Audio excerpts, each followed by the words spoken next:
Cool. The boom squad is continuing on castle doubles. We did very well last time on maintaining castle points. It's not just about winning this team. It's really about winning while maintaining a good castle point gap. 2-0.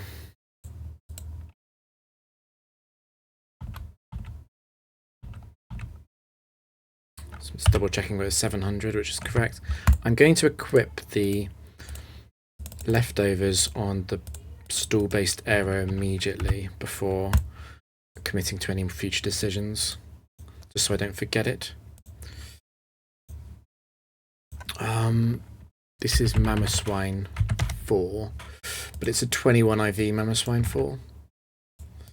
That's why it's only at 95 speed, even though it's base 80.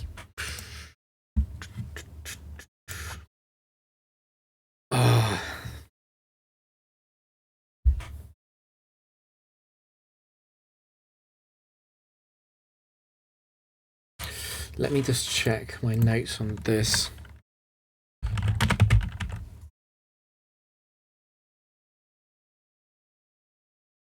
I think it has to be Machamp.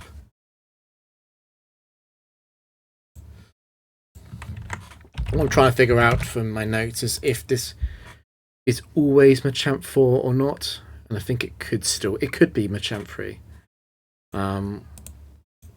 I think it has, because of different trainer classes, and I think this is a forced set 4 trainer. The fact that Mammoth Swine and Machamp are such different sets, such different types, implies this, I think.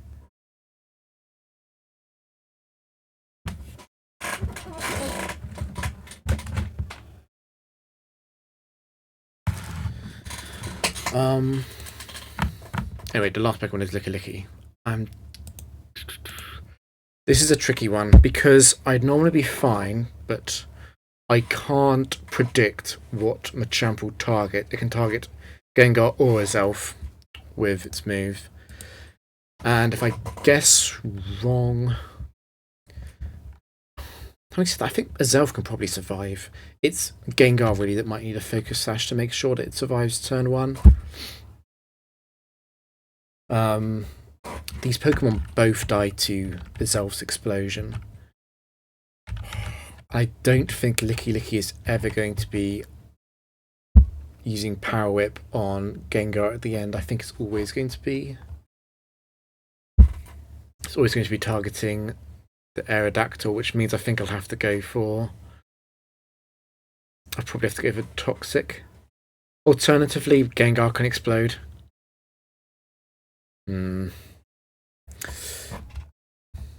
Gengar can explode early, I mean, but I don't think that's viable. I think it's always going to be...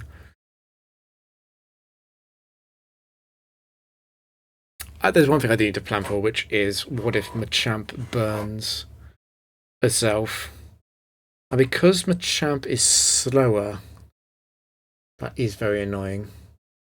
Obviously, Mammoth Swine survives a burned Azelf's explosion.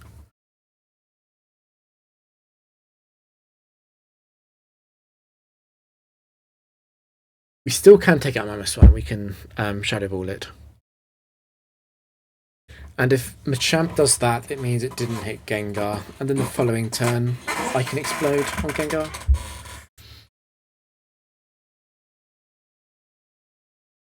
Which takes Machamp out, if nothing else. So I'm not seeing a reason to skip this. The question is if I can boost Mammoth Swine's level. I don't think I can. I'm accounting for the burn on Azelf. I guess I can give Azelf a Lumberry, actually. Yeah, I can Lumberry Azelf, and then it doesn't matter what Machamp does. I still want Machamp to be level 50, so that if it crits Azelf, Azelf survives. Licky Licky. Level does matter slightly in that if I raise it up to level 55, Power Whip will break the sub already, but Body Slam will also break the sub at 55, I think. This Aerodactyl sub. So I'm going to have to account for that. And if I'm lumberring a Zelf, I don't need to focus Sash Gengar.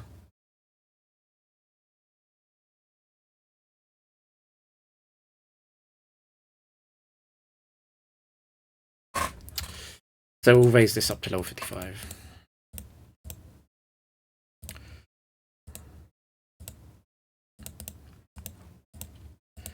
So again, this Lumberry is purely in case Machamp 4 hits a Zelf with a Thunder Punch or a Fire Punch and gets either paralysis or burn, because that would prevent the explosion from going through in some situations.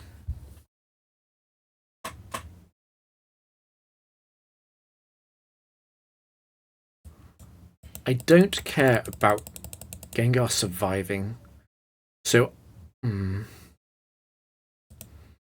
I'm just thinking, I'm definitely exploding, obviously. I could protect so that if Machamp targets Gengar, its attack doesn't go through. I guess I'd want to stop that if it was a burn. And there's no Quick Claw anyway.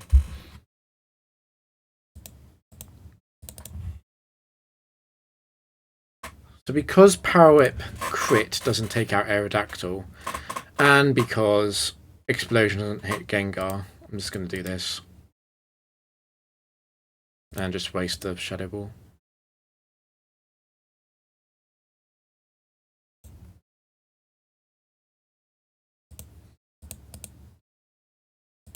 We'll continue to waste Shadow Ball PP, it's not very important. I'm hoping that Licky Licky misses one of these moves because it gives me the chance to roost up. Obviously I can't. If I roost on Power Whip, then Power Whip does super effective damage, which offsets the entire reason to use Roost in the first place.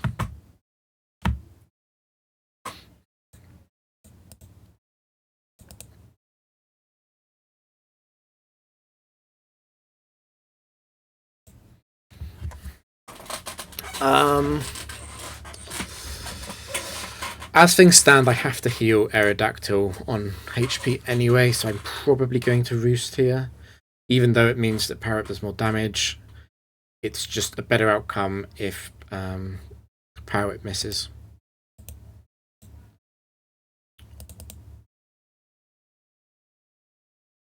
It's also a better outcome if it body slams, of course.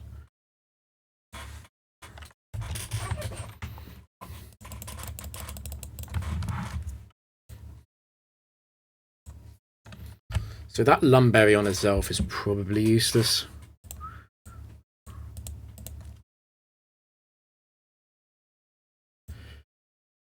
Pressure, but 200 attack must be Absol 4.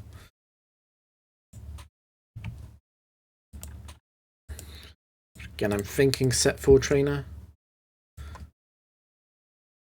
Hariyama does definitely look like a set 4 trainer.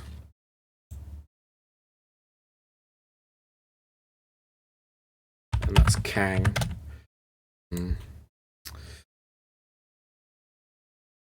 Well, since Explosion will KO both leads, and Kang will always be attacking Gengar with Crunch, I think. This seems like a very straightforward win. Again, if I level up Kang, I suppose Kang might use Outrage. That could be annoying, but Aerodactyl is faster, so I'm not concerned about that. So all 3 of these Pokemon can be level 55. And that earns more points.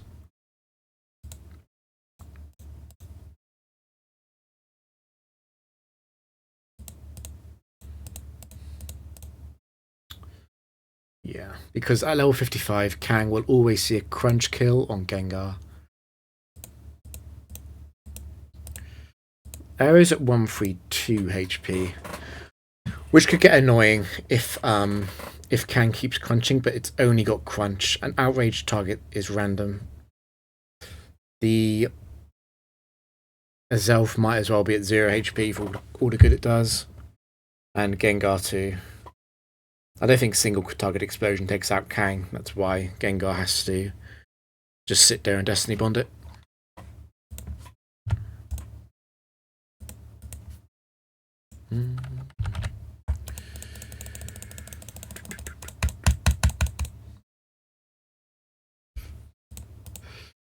So exploding on both of these. And just wasting a turn on Gengar. These will both faint.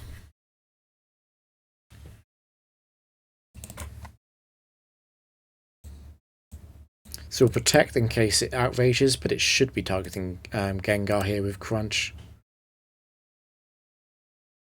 And it's guaranteed because it's level 55 to KO.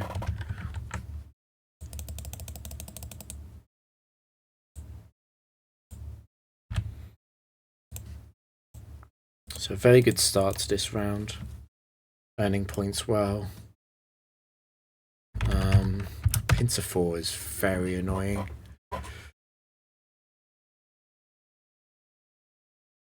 It's fine, it should be fine, as long as there's not like an Intimidate Pokemon next to it or something. Aftermath, Muscle Band, that's Skuntank. So Zelf KOs both of those with an explosion, but I think Pinsir will have to be level 50, not level 55. And it's... ooh. Abomasnow 2 is a tiny bit scary. Because I think Sheer Cold can break... Sheer Cold can break Aerodactyl's sub.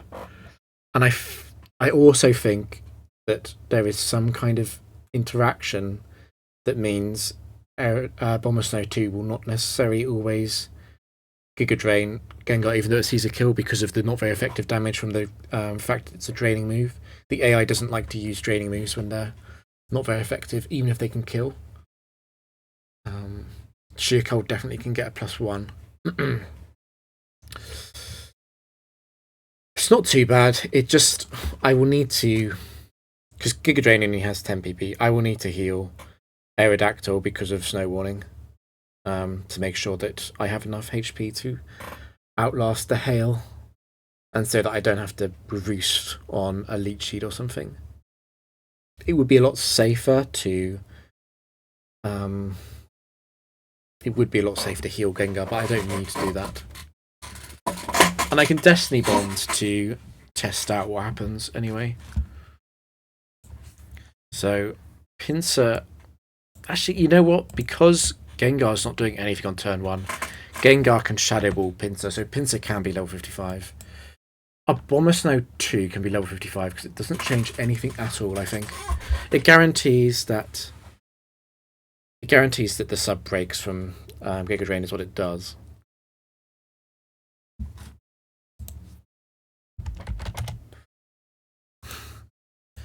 But these two can definitely be leveled up.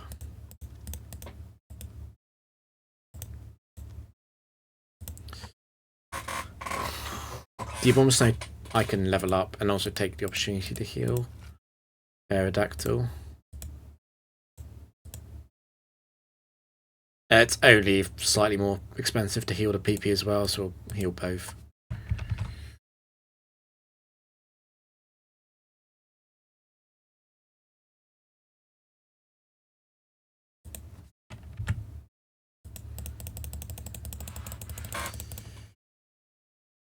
Actually, we hit the Skuntank first, don't we? So Pinsir faints anyway.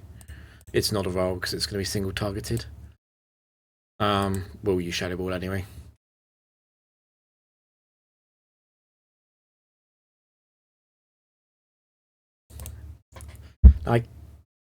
I really doubt it's anywhere close to being enough to kill, even with single target explosion from Gengar.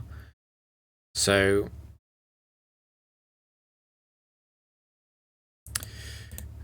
we will try and Destiny Bond it. We'll see if it targets it with Giga Drain. It does. Interesting. I think maybe it's -2 then from the internal AI and the Giga Drain move.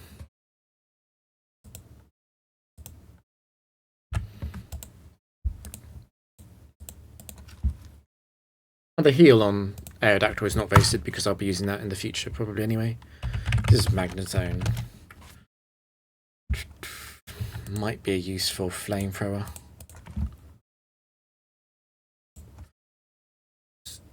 It's Manectric, I think. Stats are too high to be Raichu. Oh, Manectric is annoying.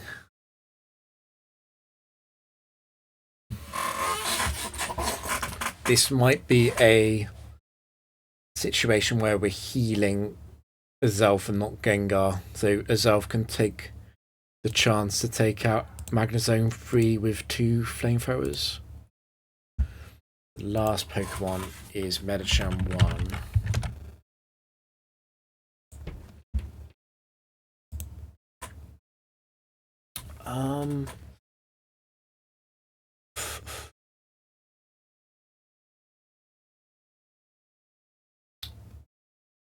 So Gengar uses Protect on turn 1 as Azelf flamethrowers.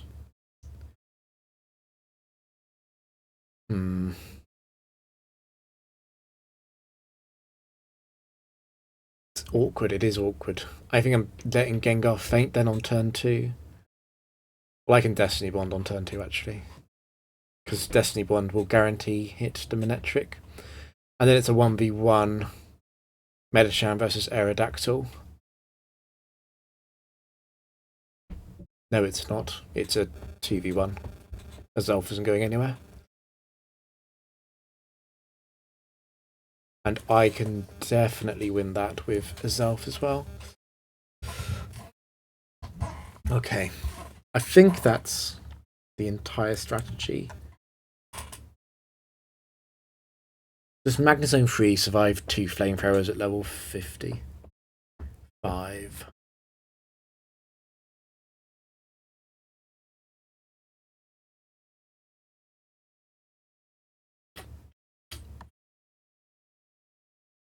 It might do. I think it might do. I can level up Manectric though, because Manectric's never going to see a KO on a full health Azelf, even at level 55. Medicham can be leveled up. Because all it is doing is fainting to Azelf. So Manectric is going... Oh, no, it's not going up. It's faster than Gengar goes up. Okay. It's just Medicham.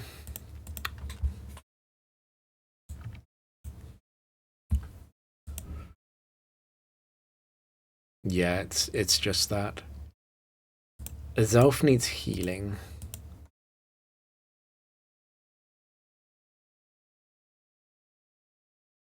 It's interesting actually, we are using, if we're going to be using Explosion next to Aerodactyl, we're going down to 2 explodes. And there are 4 matches left. I'm actually going to take advantage of this then to also restore the PP on Explosion, even though it's quite early. That's the only PP I'll restore that Azelf will need this round. And Gengar needs to be 1 HP to be bait for both attacks. What's really nice about this is that Manectric is never going to Swift because it doesn't even hit the Gengar.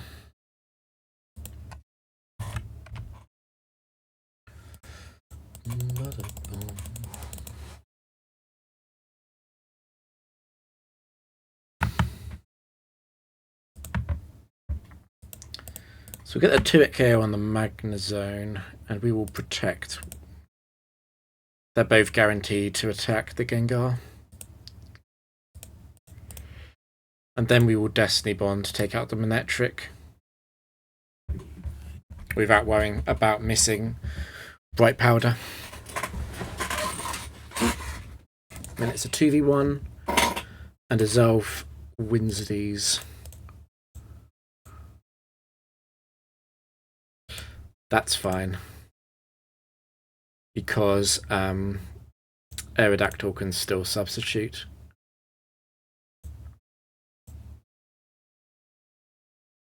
No, I couldn't predict that because it could have faked out either Pokemon.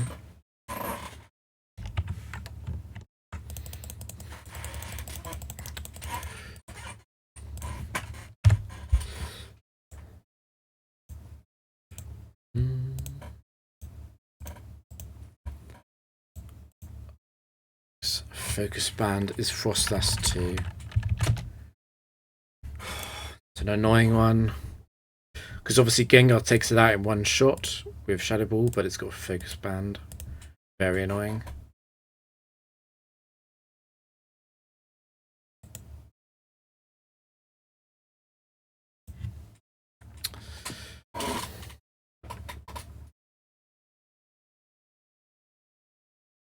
Is that Drapion 1? Yes.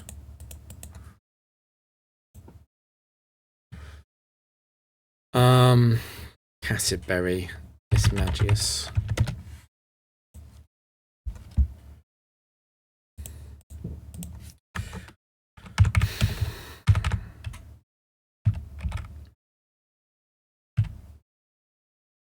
Just checking the base stats fit up. Yeah, yeah, that all adds up. It's difficult. The focus band is annoying.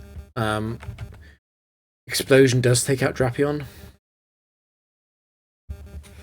I guess I can explode. And I'll have to heal Azelf so that Frostlass never targets it with an attack. And then Gengar's going to have to Destiny Bond the Frostlass. That should always be Ice Punch. The resulting 1v1 is Miss Magius versus Aerodactyl, which is actually a bit of a nightmare. Because its Shadow Ball is 15, Paragem and Magic Leaf are both 20. They all break sub, potentially. Magic Leaf maybe not, but that's a lot of PP. That's 26 PP.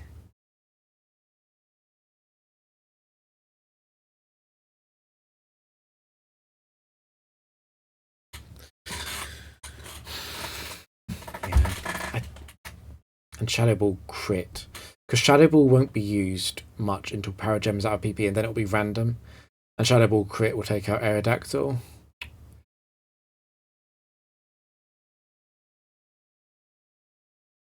Don't think there's any way around this because Drapion can Oko both leads with Crunch. So there's no bait I can do. The only thing I would be able to do is I could heal them both and Focus Sash.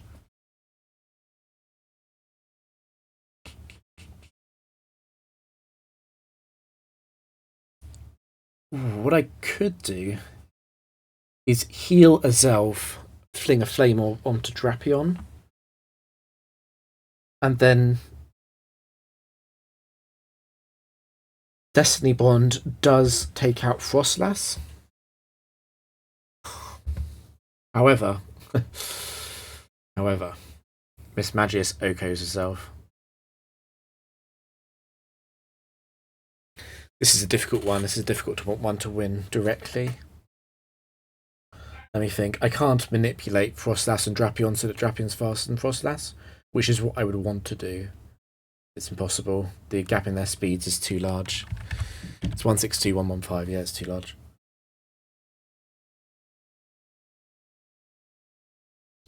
The final option is that I can fling to flinch.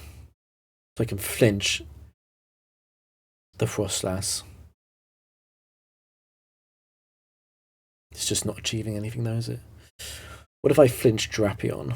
Again, the problem here is not even the lead. It's the fact that Miss Magius is too dangerous in the back. Causes too many problems. Could drop its level maybe.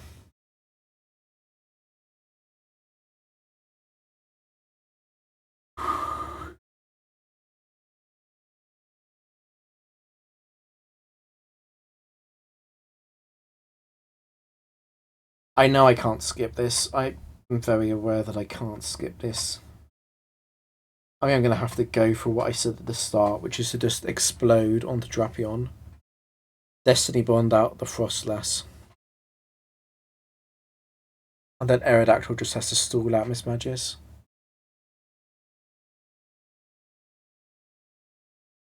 Paragem is 10.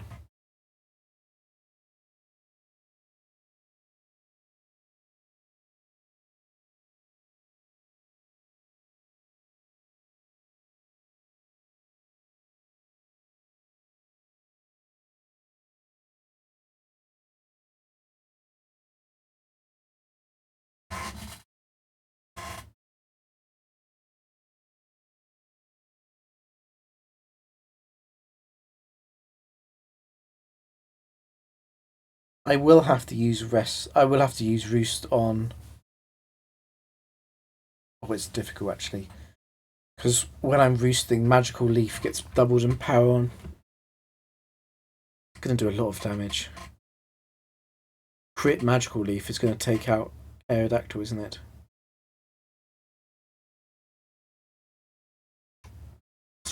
Miss Magis 1 has too much PP, I think. Unless I just drop its level in Toxic and then try and stall it out. Yikes, I don't like that. Alternatively, I try and enter the 1v1 with Gengar alive. I can Shadow Ball the Frostlass.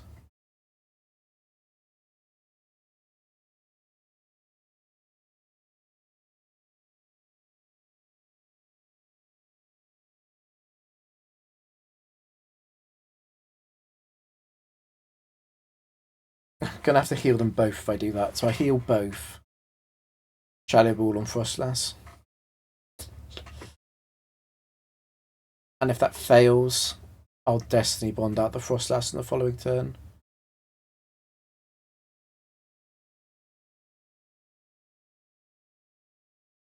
It's only bad if something gets swaggered, which could happen. Do I have to equip Lum? I can't do both though. No, I think it has to be Destiny Bond. Okay, no, I've got another idea. I've got yet another idea. Is to drop Drapion to 45. So it can't see the kill with Crunch on Azelf. That leaves Azelf open on turn 1 to Flamethrower as Gengar uses Protect.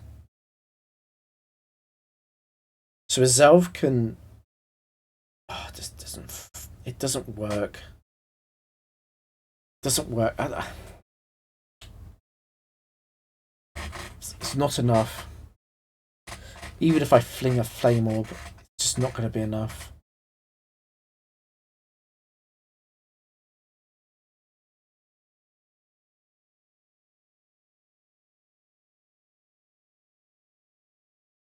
Drapion's got a Lumberry anyway. I flinged a Flame Orb onto Frostlass. Protecting with Gengar.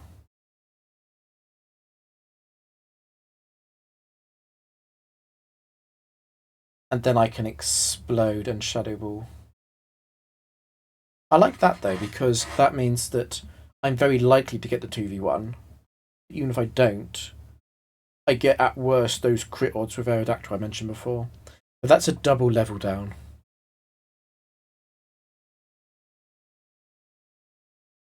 Double level down, a Flame Orb, and a heal on Azelf. It's expensive.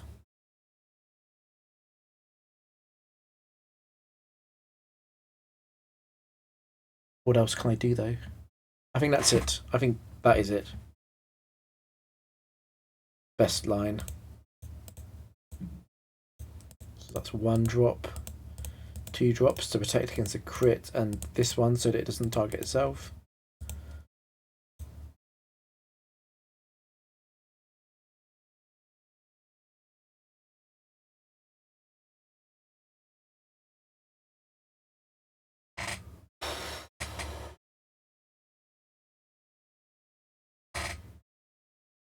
But flinging the Frostlass, so it always faints, even if Focus Band procs.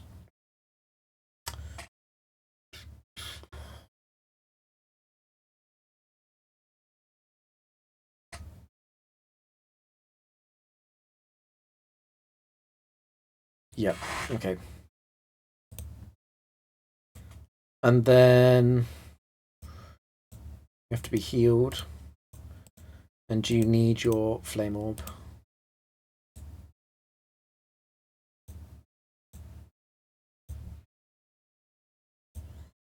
Gengar has to be at 1 HP so that it gets attacked by Frostlass and Drapion. Actually, what if I heal it? Drapion still targets it on turn 1. How bad is it if Frostlass acts randomly on turn 1? I think it's quite bad, actually. I think it really is quite bad. Okay. And I think Sucker Punch is bugged. I'm making a bold call here. I'm saying Sucker Punch is bugged. So I'm going to Sucker Punch Gengar in turn 2. Which I think is true.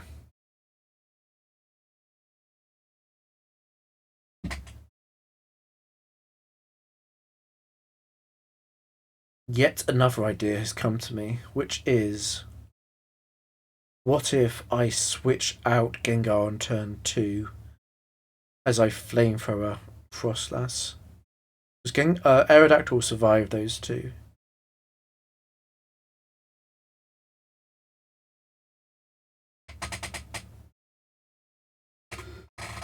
And then I just Destiny Bond, of course.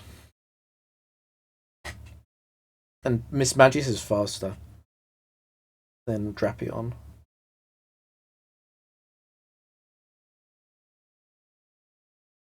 I suppose it's bad if Aerodactyl gets frozen or crit on Drapion's side. Let me decide in a match. I'm just going to go through. This is taking too long.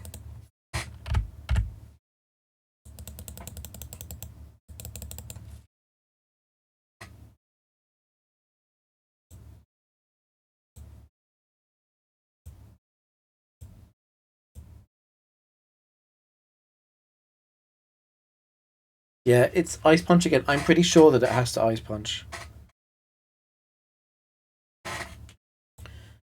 Anyway, we need to take out Drapion. And I think Shadow Ball.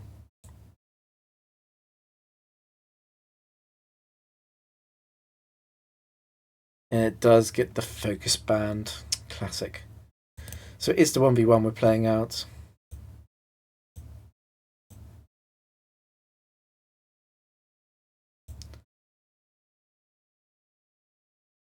Actually, you know what? I can boost on Power Gem. It's actually safer.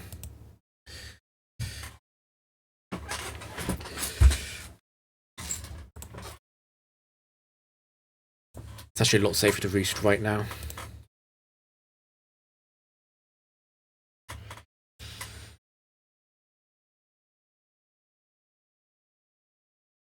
So I used Protect, Sub, Protect, Roost. I can now Sub Roost.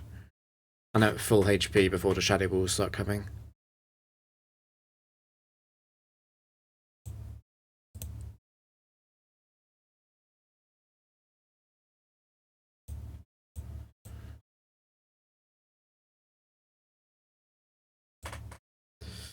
It's not bad.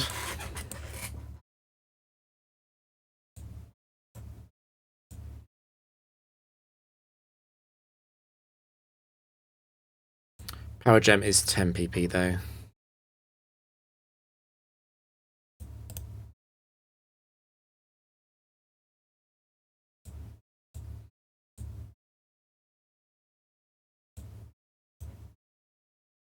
What I'm banking on here is the fact that Magical Leaf will not break Sub without a crit.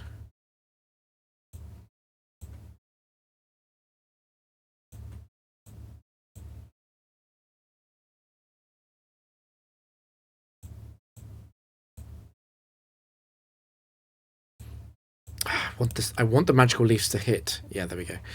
Now, we've got a free turn here. It's a lot safer to roost and not go for Toxic yet. Because if Toxic missed, I'm wasting that gift of a turn. We're not at full HP, so I'm not going to protect.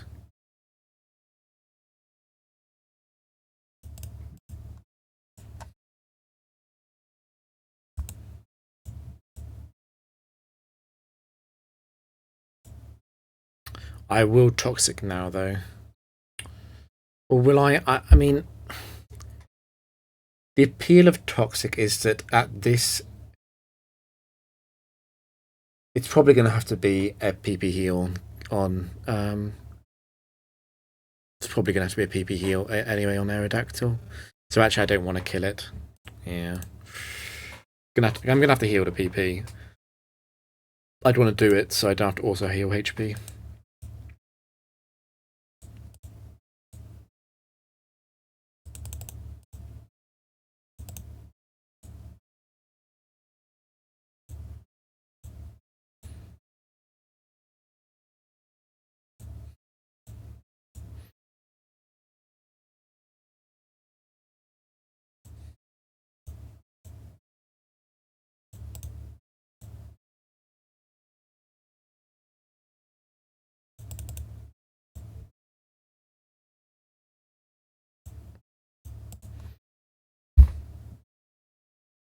Not exciting or glamorous, but it is how Aerodactyl wins. I miscounted. Whatever.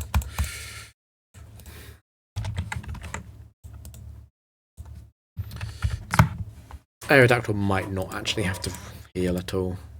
If its only job is from now on is to use Protect. So that was an expensive game. Lax Incense Glalie is annoying, but we can handle it. So long as I can safely Destiny Bond on turn 1, i.e. Aerodactyl has to handle the last one. Last one.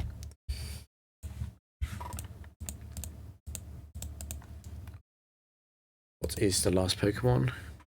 It's Shiftry, isn't it?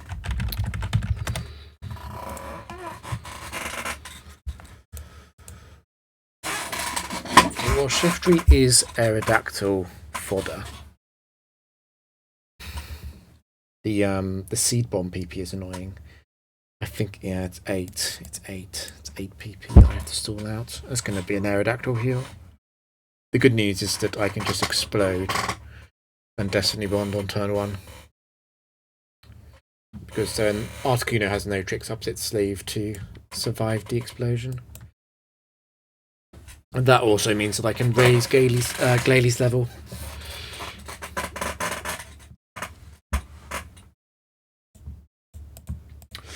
And if I'm raising levels, I might as well raise Shiftry's level as well. To offset the cost of healing. I don't need to heal PP on, HP on Aerodactyl, but I do need to get the PP back. So that I have enough to use, I have enough to stall out the C-bombs.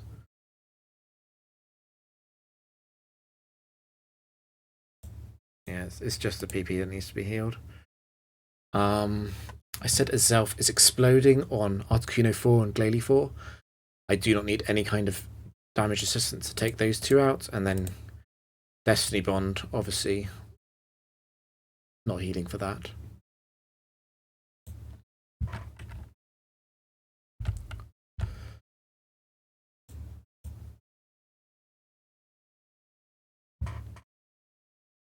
Is this PI River? It is. Okay. It's a shorter game if Articuno and Glalie both get hits, and they do. There's no Lax Incense.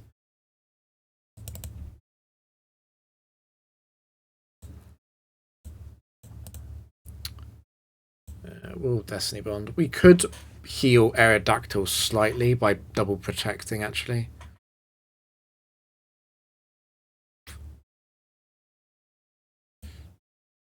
Or even better, actually, we can just he does Roost.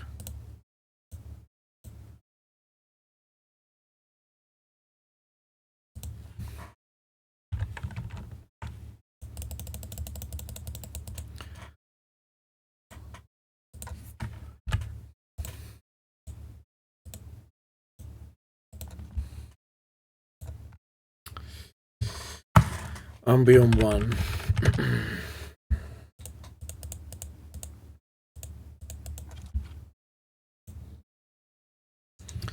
I'm pretty sure this is Jolteon 4.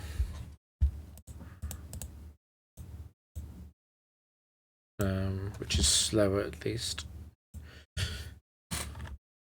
God. Leafeon 2, isn't it? So it's the last game. Okay, it's the last game, so I just need whatever the cheapest way Azelf has got to kill Umbreon, which is probably going to be Lychee Berry. It's only 5 CP. And that also means I can raise the level of both of these. No, it doesn't. I can't raise Jolteon's level. It's going to be faster. Okay. So raise Umbreon's level and Lychee Berry it. And then I Destiny Bond Leafeon.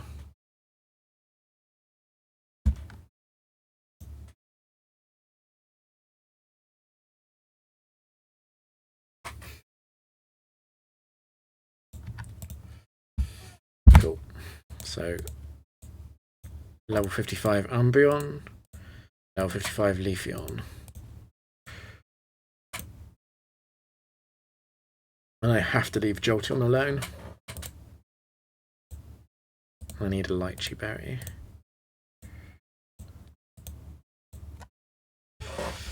For explosion death damage, and got plenty of Destiny Bond PP, and even I don't, Aerodactyl can beat Leafeon.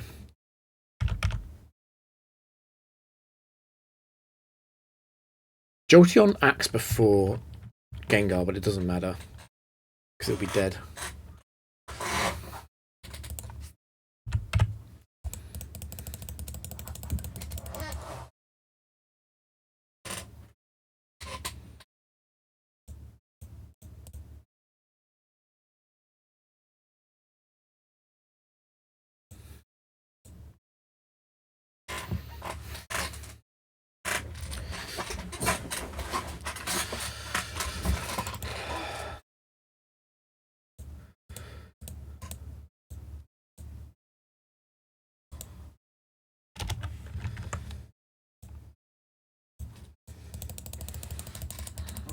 "40 minutes is rapidly becoming the expected amount of time for these battles. I'm not sure if I'll ever be able to speed up too much as well.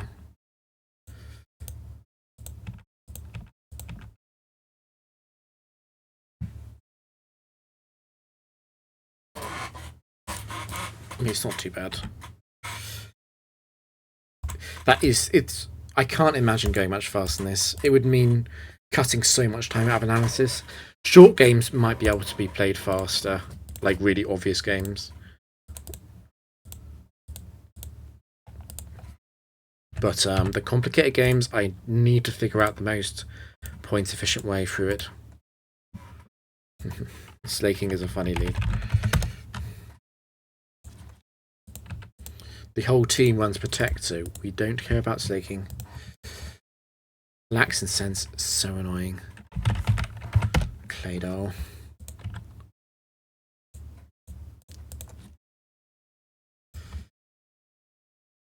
And Wailord. Quick Claw Wailord is a menace because it can Oko Aerodactyl. There's no baiting it. I think what I might do...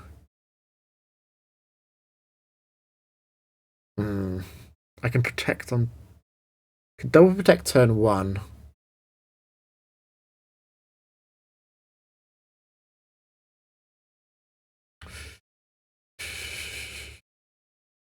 I guess I can explode with a Zelf. The issue is I'm gonna need damage assistance actually to take out slaking. I'm gonna explode on a Zelf though, and in the resulting 2v1 with Gengar Aerodactyl versus Wailord, Gengar can just use Destiny Bond. The issue is, what if it Quick Claw Hydro Pumps against Aerodactyl on the substitute turn?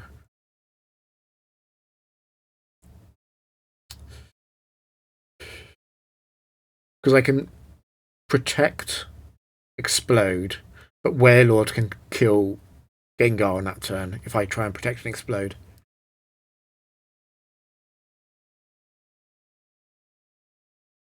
Funnily enough, Aerodactyl was quite good bait for a Zelf. The issue I'm seeing with a Zelf, though, is how on earth do I get a Zelf to the final unscathed? Because while I can Flamethrower to assist on the KO on Claydol, I need Flamethrower and Explosion to both hit Claydol, and it's got Lax and Sense.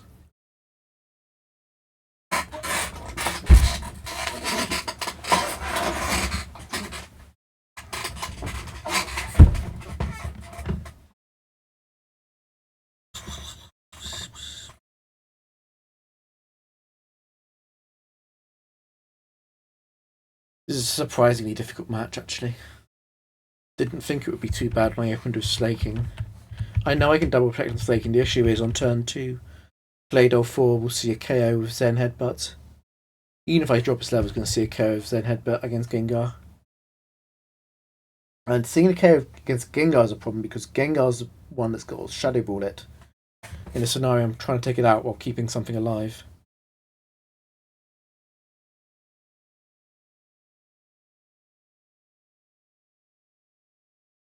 I guess I can fling. Oh wait, is it Water Veil? It's Oblivious. I can Flame Orbit. Fling Flame Orb misses. I'm upset. And also Slaking 4 might attack.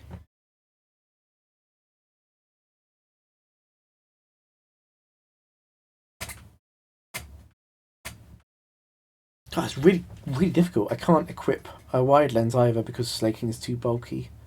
I need damage assist on a Zelf to take out Slaking.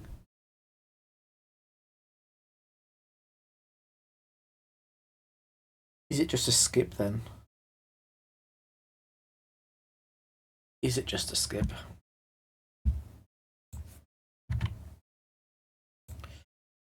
Obvious alternative, I guess. I equip a wide lens on a Zelf, drop Slaking's level. And I guess I protect with Gengar.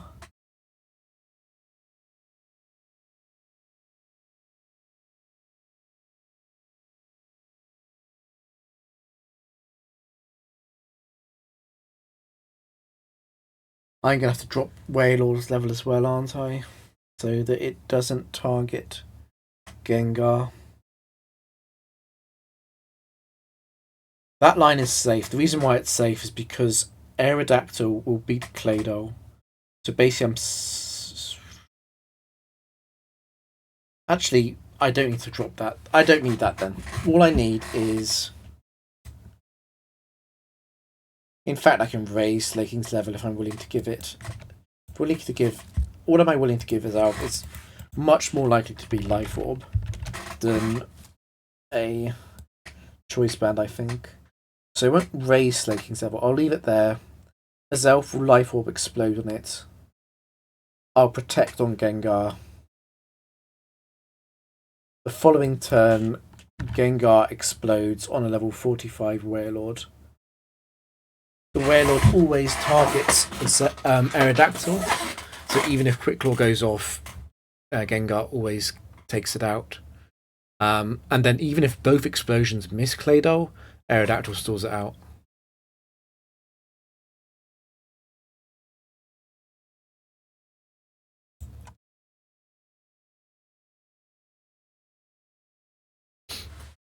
I can raise its level as well. I can raise Claydol's level. I do need to drop Wailord's level though, so that it sees the KO still on Aerodactyl but not on Gengar with Hydro Pump. We'll raise Claydol's level because it doesn't matter. It means that it will survive a Gengar explosion, but that's fine because at that point I'm stalling it anyway. And Slaking we're leaving alone.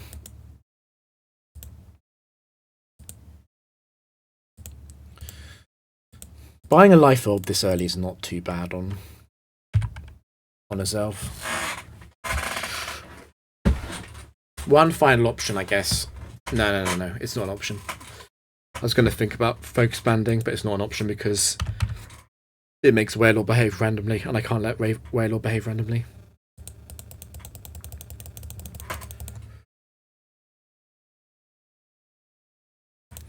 So it would be a lot simpler if this explosion hits Claydol.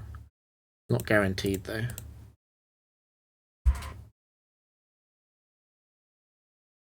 Okay, that's nice.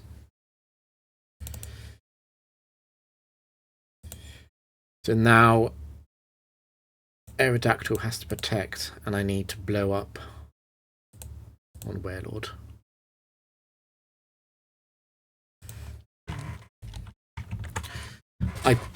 I'm pretty sure that was maybe the only way to play, definitely the best way to play that game though.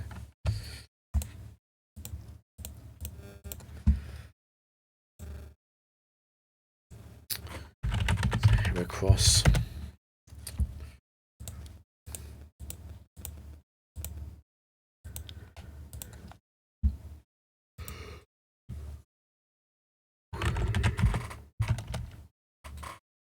Heracross Aerodactyl is actually a completely fine lead with a Life Orb herself. It's Gallade 2. I'm going to have to Destiny Bond that, which is fine. There's again, it seems like a bad match. It seems like a bad opponent, but actually it's completely fine. I can level up everything on the opponent's team. I can level up Aerodactyl actually. No, I can't. It's going to be too fast. It's 182. So Aerodactyl stays at level 50 for speed reasons and not bog reasons. But you are definitely coming up. And Gallade can come up because it always just dies to Destiny Bond. So exploding with Life Orb and Destiny Bonding.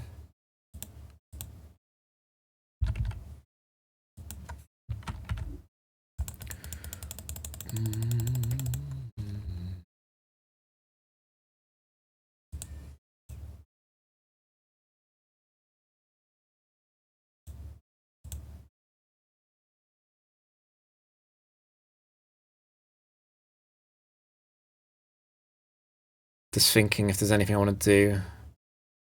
Because if I miss a KO on one of them, it'll be Aerodactyl. Guess I'm protecting.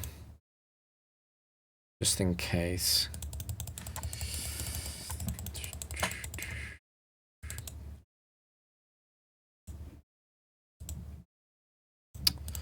Don't need to protect, but I'm going to.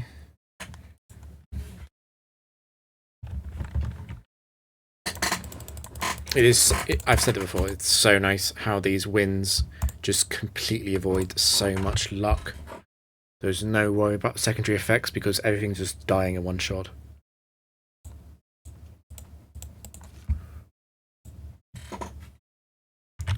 There's Glaceon 4.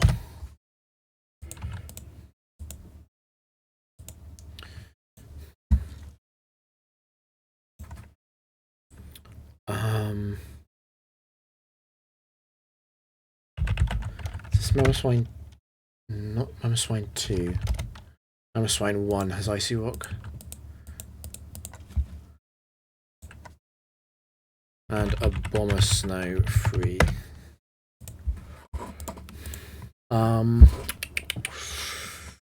Well, the opening duo dies to a Zelf at any level, which is a great start to a match. And then what is annoying is a Bomber Snow 3 will want to Blizzard Aerodactyl sometimes, and will want to kill Gengar sometimes. But that's fine, isn't it? Because as long as Gengar faints to the Destiny Bond, it doesn't matter. It's another one which seems a little bit dangerous at first sight, but then actually it just turns out it's really easy.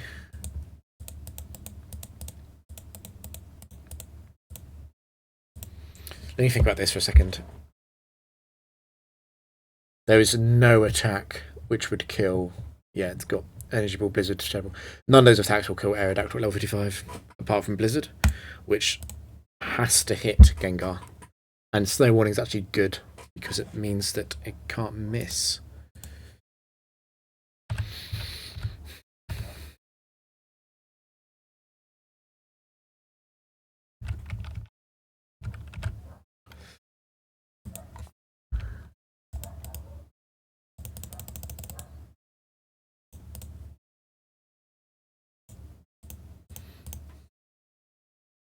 I'll waste Shadow Ball.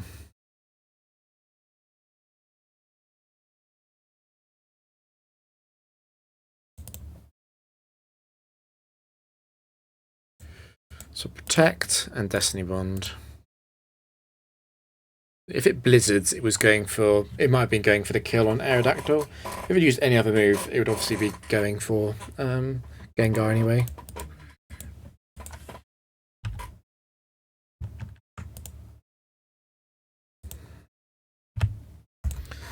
really pleased with how the points are going. There's been a lot of good games in a row. It's been a while since I've had to skip. Pincer is back. It's fine. Pincer is on the easy blow-up crew. Flareon also completely fine. Nothing you can do to avoid being blown up on. Flareon even nicer actually because it will feint to Gengar's explosion.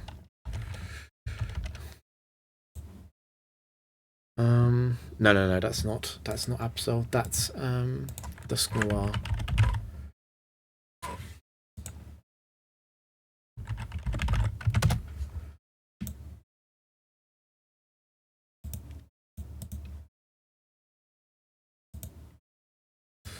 So I was fixing the music there. Right, it's Dusk Noir, so I just Destiny Bond it. Everything faints. There is no priority on the team.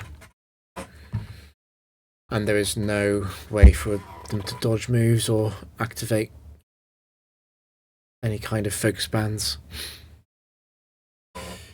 In other words, this is another really easy game. I can't Shadow Ball in Dust Noir 4, but I obviously don't care. If it just faints anyway, I'll take it.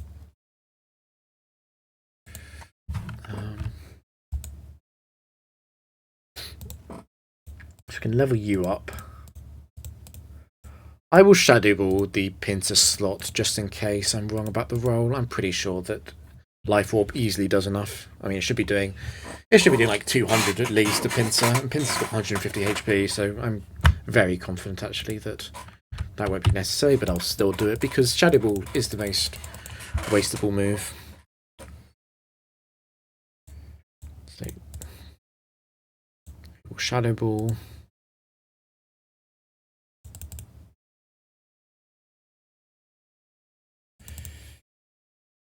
And then this is always attacking Gengar. I suppose Rock Slide Miss would be annoying.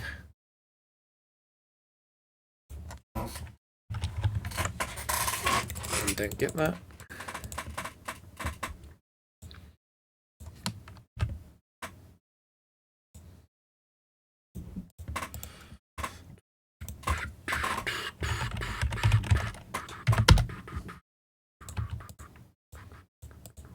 It's a good thing that Explosion isn't a sound-based move.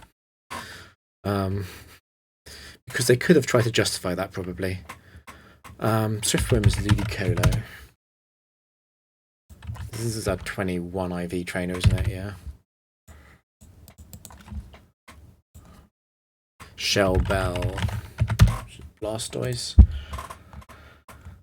So it's a 21 IV trainer. I don't think that matters at all in this whole game, since we're just going to blow up. Yeah, I'm not seeing a reason not to blow up. I guess Blastoise could target Aerodactyl, but it can only type it. No, it can't. It can't, because it can't use Hydro Cannon. Only Ice Beam, and Ice Beam won't KO Aerodactyl, will only KO Gengar. So this is exactly the same as the last few games,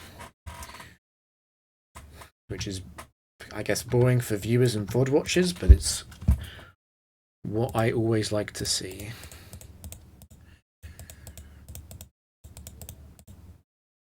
So yeah, White Herb, Lumberry, just going through the items. Shell Bell, there's nothing there which survives a Life Orb explosion.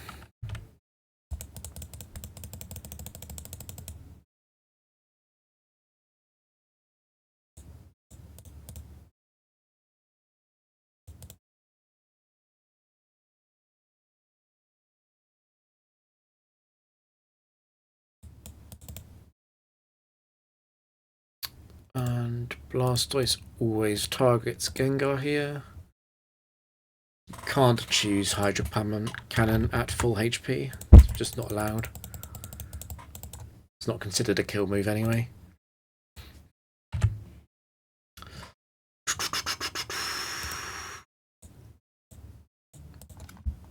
Really, really good set of games, this one. Synchronized Wise Glasses, that's Espeon. we're back to 31 IVs. And tempo choice specs has got to be slow, bro.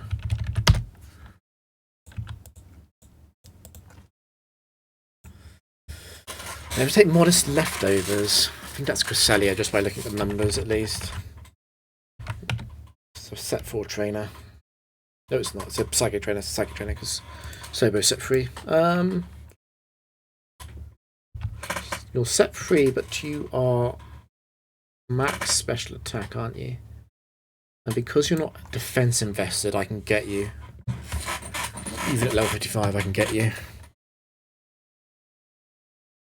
Espeon's not fast enough because it's modest as well. So that's the lead duo taken care of. And then Cresselia 4 is always going to target Gengar, isn't it? With Psychic. I mean, Ice Beam nowhere near enough to KO Aerodactyl. You know, it'll struggle to do more than like half. Like, it'll probably do under 60%. Yeah, so these are all level 55. This round is like perfect. I might even put this in the guide. It's like an advertisement of how the team's meant to work. It's just absolutely so clean. Let me just double check the speeds. 177 is fine for a Gengar Explode.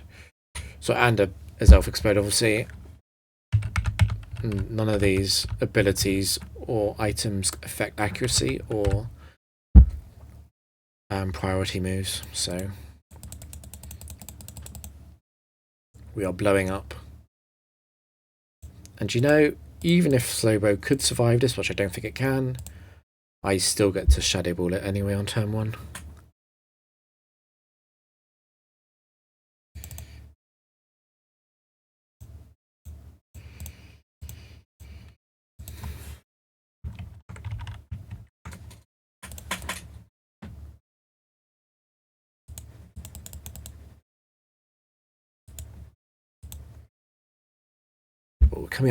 We're above 800 points. It's a really big benchmark, to be honest. Let's hope the final opponent this round is really easy too, to clean out the easy round. Unfortunately, Licky Licky 4 is not an ideal opponent.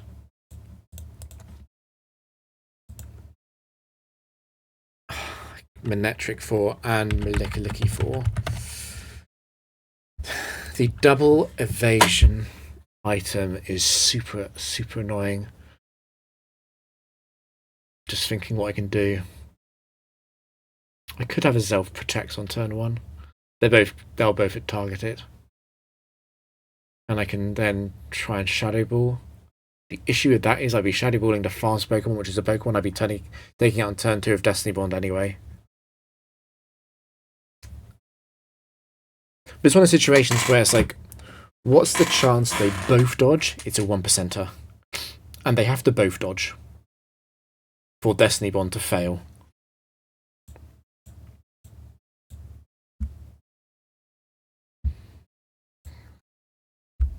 Static Damp Rock. That has to be Electrode. Oh, the speed makes it obvious anyway. Electrode is surprisingly annoying because of the Aerodactyl problem. It's obviously timid. It's not what I want at all. At least Aerodactyl is fast in it if I do drop its level. So if I was going to play this game out, I would need to drop Electrode. That would be step 1. I'm considering dropping the Life Orb for this game, since I think Azelf doesn't need Life Orb to take out a level 50 Licky Licky. And I can't raise you up because you're too fast. Yeah. So both of these leads stay at level 50. I Wide Lens Explode on them. And I'm only in trouble if they both miss.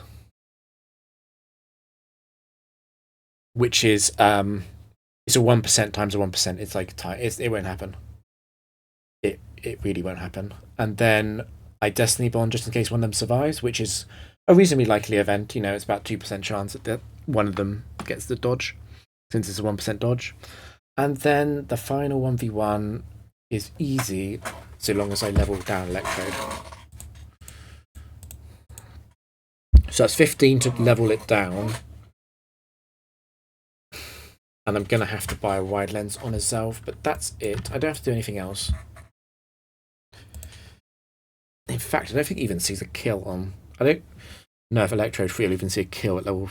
It's got 119 special attack. That's so low. I'm not sure Thunder will OHKO Aerodactyl. It doesn't matter if it doesn't. It just only matters for how reliable Gengar's going to be able to bait out something. I did say, though, we would be going safety.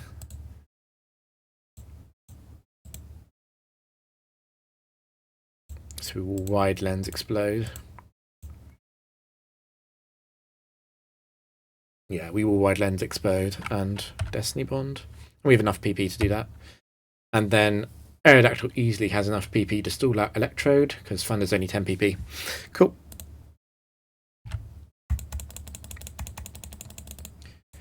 In fact, this round has gone so well, this 84 to 91, that I'm going to probably do another round. I wasn't planning on doing that, but I might as well. It's Jinx. I am just realising. Wait, I thought it was a set free trainer, but it's not. It's lacks in sense. It's Jinx 2. The reason why this matters is because Jinx 2 is not going to attack. Okay, slight complication. I wasn't paying attention. I was talking about something else and I thought it was Licky Licky. I mean, we're still 99% to hit both. I'm worried about... No, you know what? No, it is a problem. It's a problem because of Perishong. I need Jinx to faint. Do I Shadow Ball Jinx?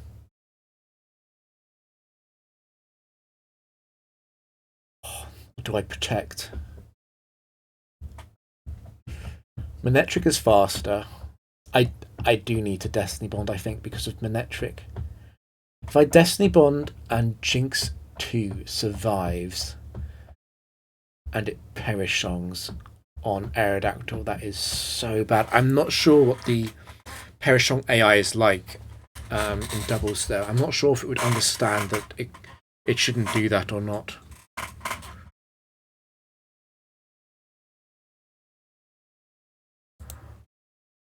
I'm really not sure what that would be.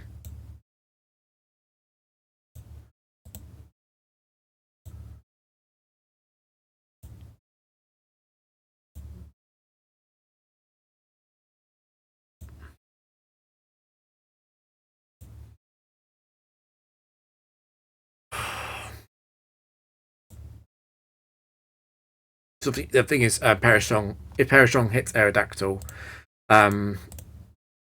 the way that the Frontier works is that a draw is a loss. So I would lose unless I found some way to explode. The issue is Electrode 3 is faster than the Zelf anyway, even at level 45. I should have been much more careful about checking that I was double checking the correct sets and everything.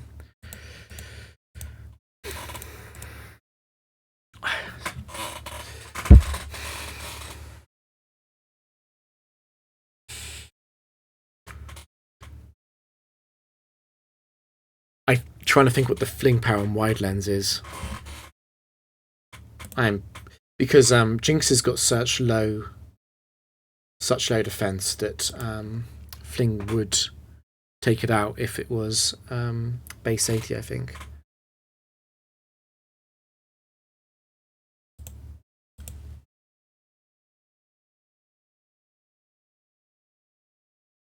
I think I'm going to have to explode. I'm not seeing a way out of that. It might be 1% to lose the Jinx, but at least the thing is, I need to cover. It's much more important to cover Manectric than Jinx, because if Manectric survives, I lose. Like I do lose.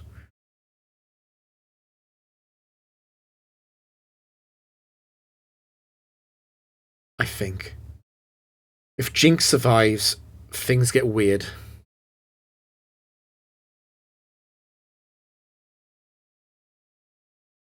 Jinx survives. The thing is, Jinx will sleep a Pokemon. I won't be on the last Pokemon.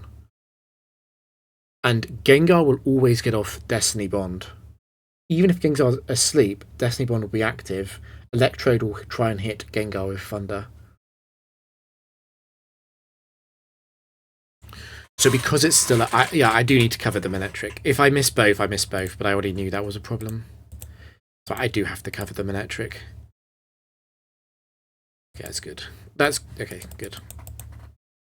We didn't get hit by a 2% or whatever there.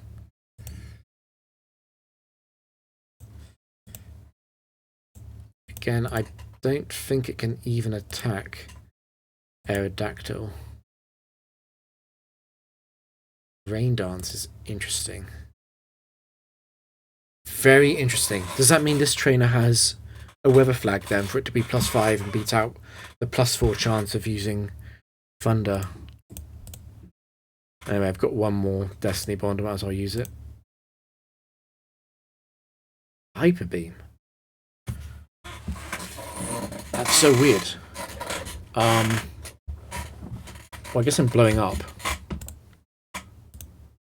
Can I win? Actually, I get slightly more points for winning if I can Toxic, Shadow Ball, and then Double Protect, I guess. That's... I get more points, so I might as well do that. If I blow up with Gengar, then I don't get points.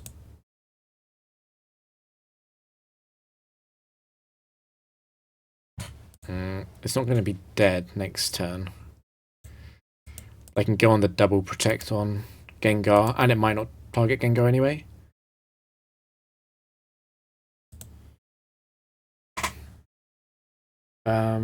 Yes, I'll be roosting and protecting. Interesting. I'm not sure why it didn't Thunder. Why isn't it thundering Gengar there? I know Hyper Beam is promoted at low HP, but that's really strange behavior.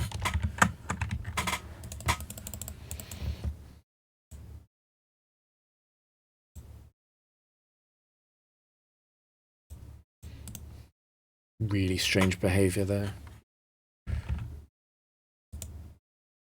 So 803, that's a really good number to be at.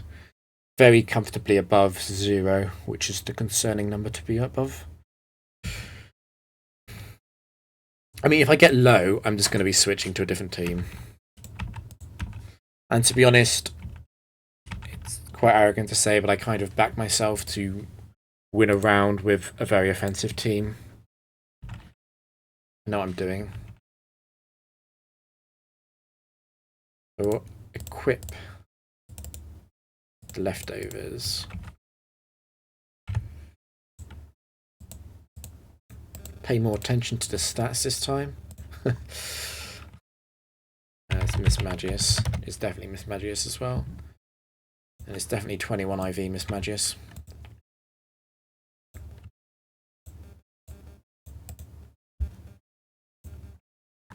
It's Floatzel.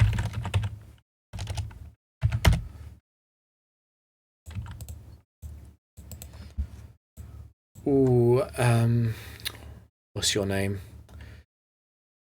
I think you're... No, I was going to say... No.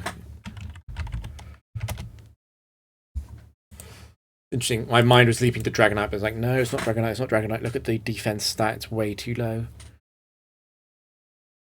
Base 45 defense. Okay. Focus Sash Miss Magius is so annoying. At the same time, it's actually quite easy to counter it.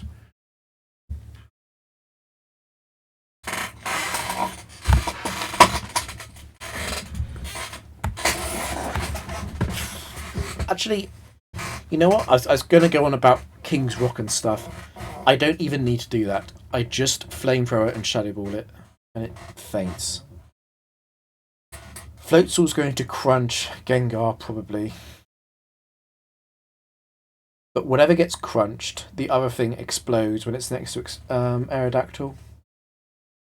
And Floatzel and Alakazam both die.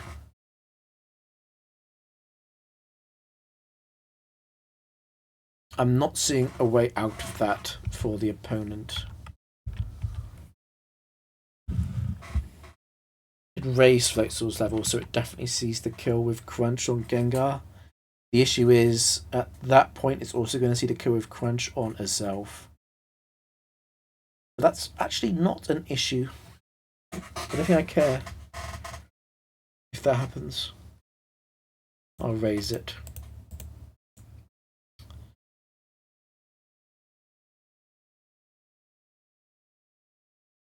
We get the Flamethrower and Shadow Ball Miss Magius. I'm going to let Floatzel attack something. Probably kill Gengar. The following turn, I'm blowing up.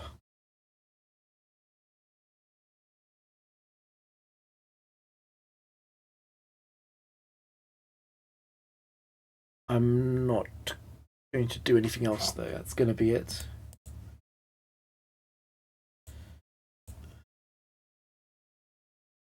I don't need any damage assist to take out Miss Magius. Flamethrower, Shadow Ball will do it.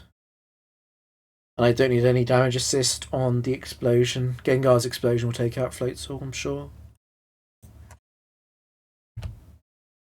Let me double check, it's got 77 defense at level 55, that's fine.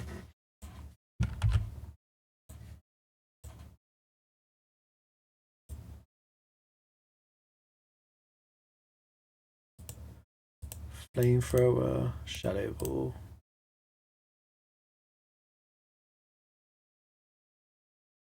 Interesting, I went for Azelf. And it got it. I'm kind of surprised. I was not... I kind of thought Azelf would be quite likely to survive that, but I guess not. Goodbye. So we've achieved 2 things there. We've won the match. And we've also got them both to 1 HP, which is actually more useful than them being at full HP.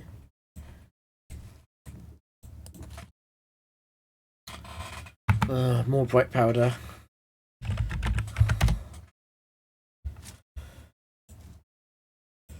Yeah.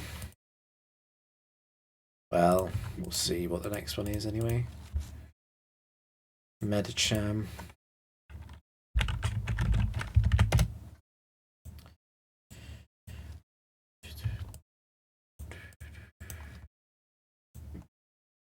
Inner Focus. Oh, it's Alakazam 4, but it's it is Alakazam 4, but it's a 31 IV version. Okay, well, if I explode with Gengar,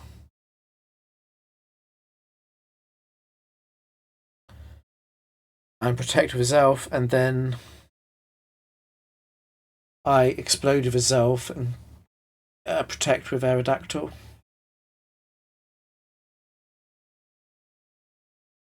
What can they do?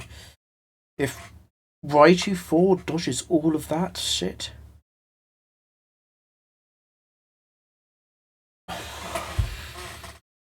It does, that's fine. Voltacker's got 15 PP. And Brick Break also has 15. Actually, I can't roost on Brick Break. The issue is, for Raichu, is that once it's out of Volt Tackle, it's going to be stuck trying to fund away with Aerodactyl, and it's not going to be able to do that, and it's going to lose. It's not an issue for me, it's an issue for Raichu, and I'm not going to stand in its way of being an idiot. Now, for the others, obviously I can't raise Alakazam's level, it's too fast. But I can raise Medicham.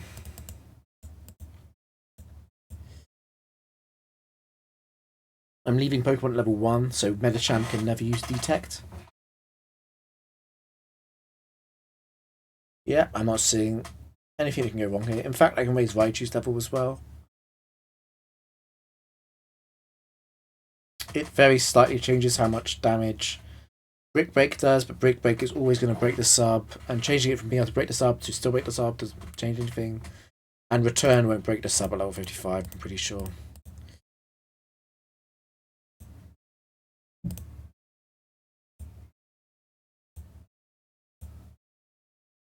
And the more likely result is that Azelf does not miss Bright Powder with its explosion. And when that happens, the game's easy, because they can actually Shadow Ball Alakazam. Actually, let me check. 155. Yeah, I could Shadow Ball Alakazam. If not, I explode.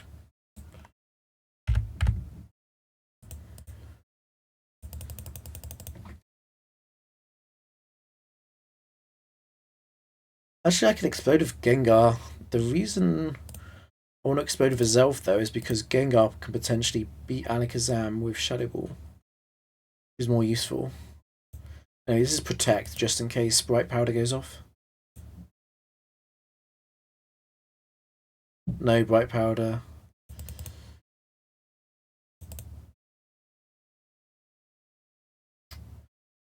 And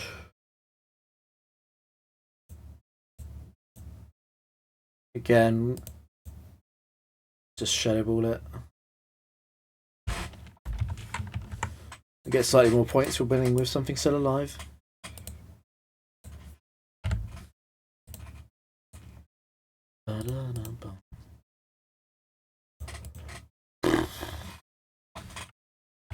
That's Kang 4, isn't it?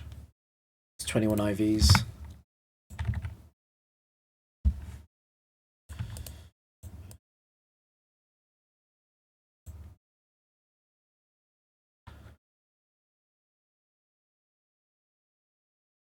It's timid.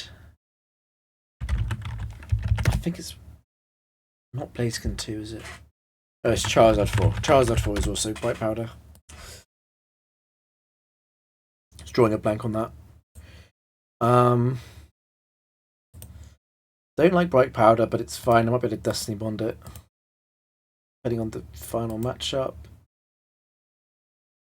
It's Venusaur 4, isn't it? So it's Group 1 trainer. Set 4 Group 1, 21 IV. Right, Explode. And Destiny Bond.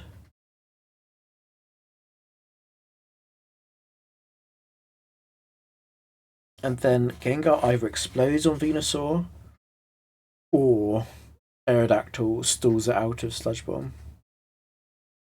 Both work. I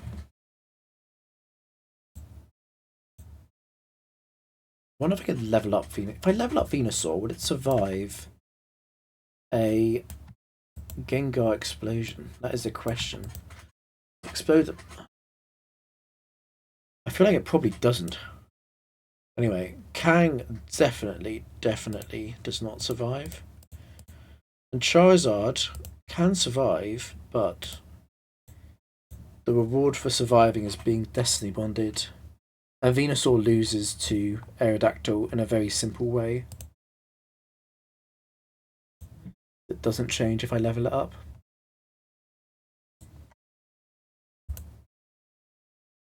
And that's it, I think. I don't need anything else.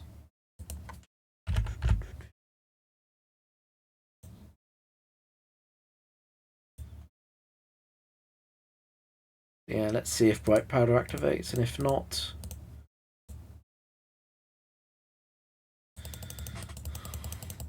You know what? I'm curious. I don't know if Venusaur will survive this. But I do want to find out. I don't actually care if I'm wrong. No. I mean, let's be honest, it was probably a damage roll. Probably had a chance to kill, a chance not to kill.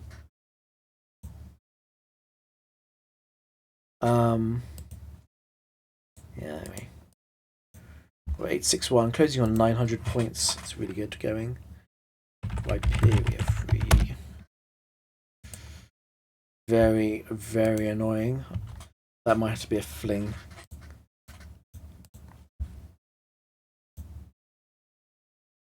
Yeah, but It doesn't see...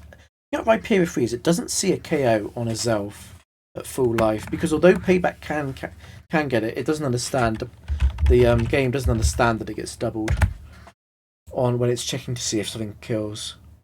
And Poliwrath 3 is also potential blundering into Gengar bait.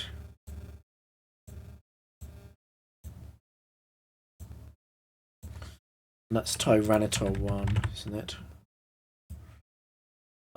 Wait, was... I didn't check. Water absorb wide lens. That is Poliwrath 3, isn't it?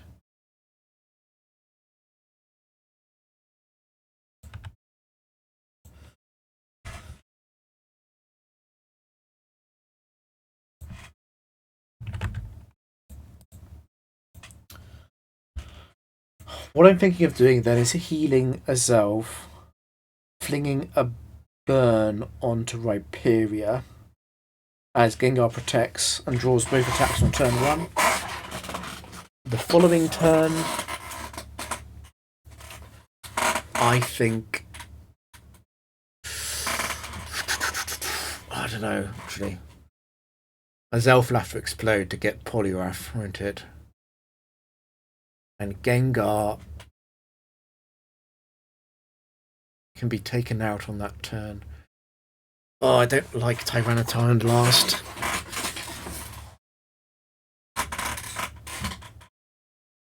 How do I force my way through?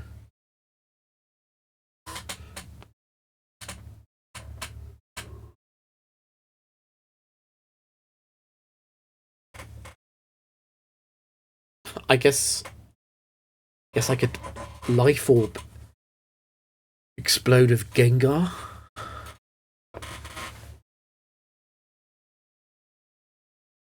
That really won't do very much to Rhyperior, though. I think I'll probably get Poliwrath doing that. I will not take out Rhyperior doing that. Yikes. Yikes. And if I'm doing all that effort, why not just explode and Destiny Bond? The reason why not is because Tyranitar 1 is an incredibly deadly opponent to be last. But it's not guaranteed to attack before a single curse. Is Tyranitar 1 reliably going to be stupid enough in this match? Or is it just going to go rock slide, rock slide, rock slide, rock slide, rock slide? Avalanche, avalanche, avalanche, payback, payback, payback.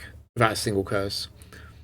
It just needs to curse when I substitute once for me to get a chance to kill it with Toxic. Unfortunately, it's just so much pressure from Tyranitar. It's got 15 PP of moves, isn't it?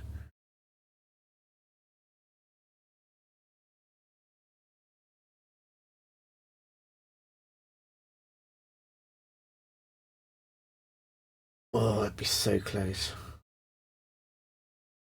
So, Aerodactyl is so close to being able to stall out safely, but it's not guaranteed. If Tyranitar plays the position perfectly, then it can survive.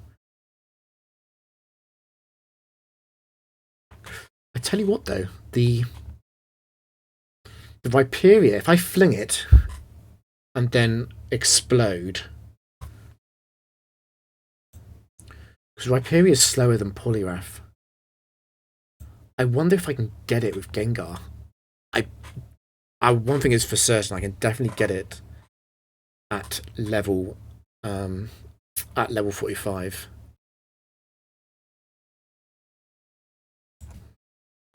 In fact, does that mean I don't even need to do I even need to use Fling then? I might have to. Yeah.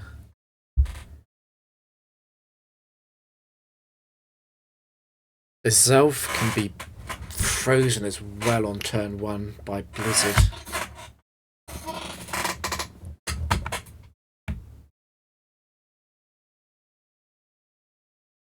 Right, do I ever just heal both, fling the Flame Orb straight at Rhyperior and then go for the Shadow Ball?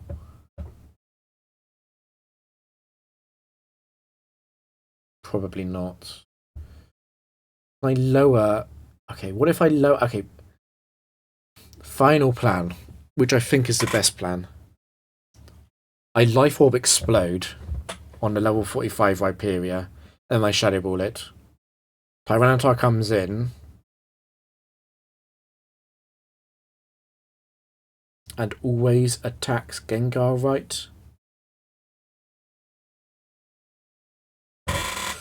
I might have to Citrus Berry Gengar, because I'm a little bit worried about Tyranitar targeting properly. Okay, but we can Citrus Berry Gengar and Life Orb Explode.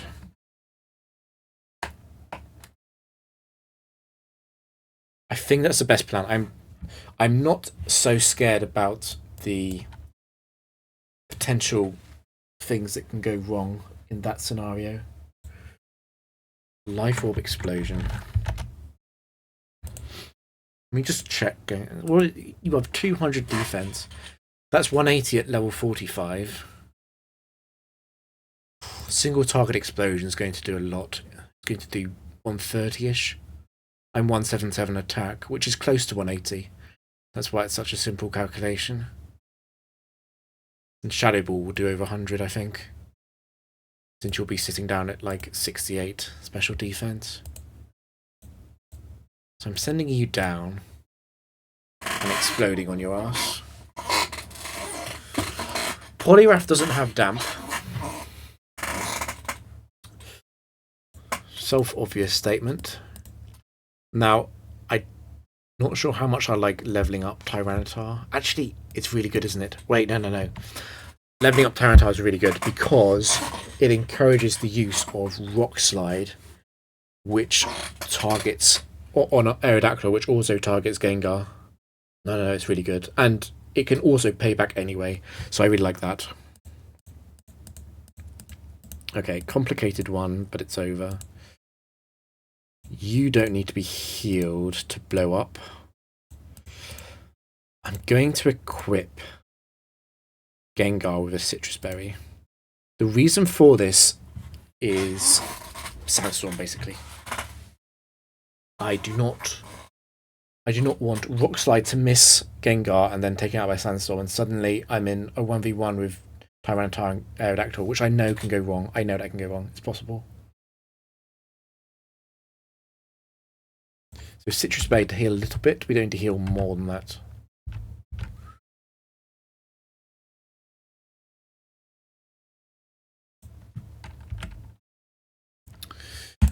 Complicated one. I don't think there's a better way to play this out. Because flinging the burn is too slow, and I do need to Shadow Ball. Yeah, a bit more than 60%. Potentially could have done that to a level 50 Viperia. I'll be honest, potentially.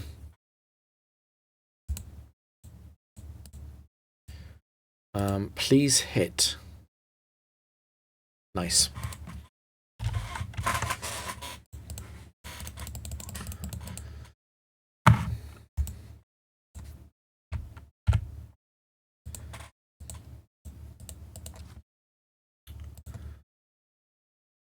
Mamoswine 4.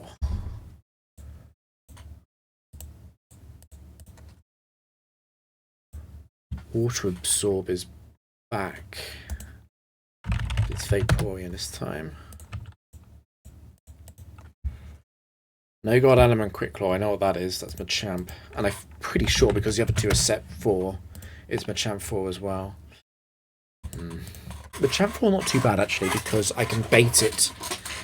I just immediately I know I'm going to be Destiny Bonding with Gengar on turn 1 and turn 2.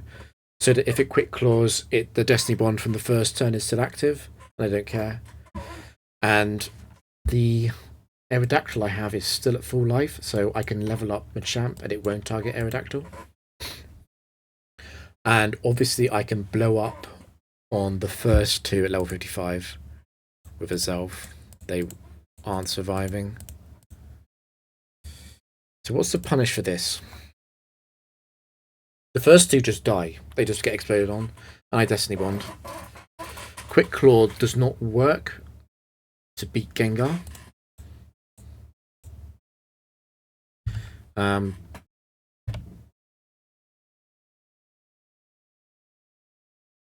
Yeah, there's no way to win for the opponent. It's completely guaranteed for me, as long as I click the right buttons.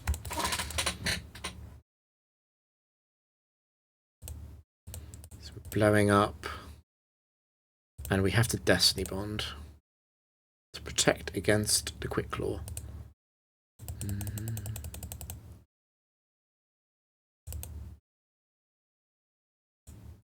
So then we protect again, and we Destiny Bond again.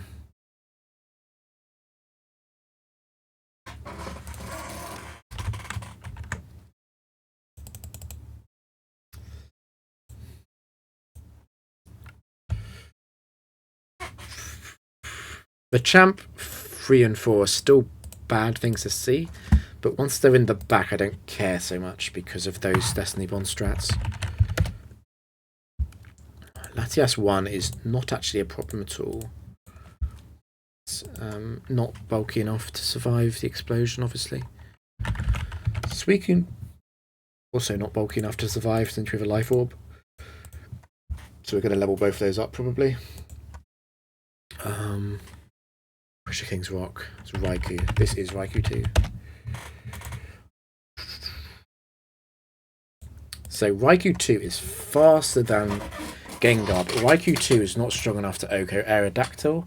So this is the same as last game where Azelf blows up on the first two, and I Destiny Bond. And then Raikou kills itself into Destiny Bond. What is the punish? Not seeing a punish on Latias. No priority move. No hacks item. No hacks ability. Okay, pressure is annoying for Zelf, but that's fine. And pressure doesn't apply on Raikou 2 because it just faints. So we'll level you up, and you, and you. Just double check that Aerodactyl is at full HP. It is, so it's out of range of Raikou. Nothing else to check. Easy. See, Latios 1 is Focus Band.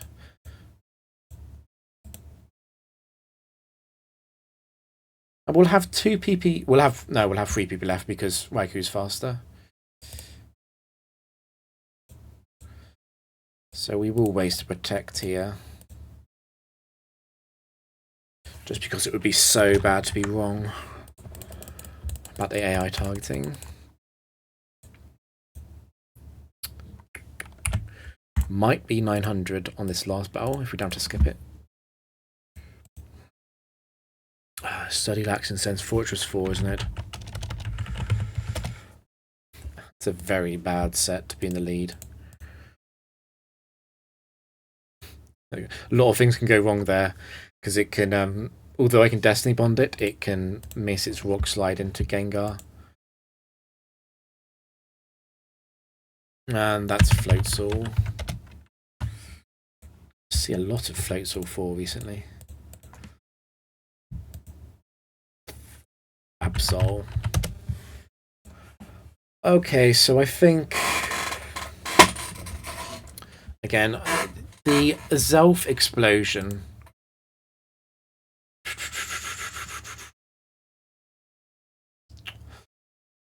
The Zelf explosion takes out Floatzel. I can't rely on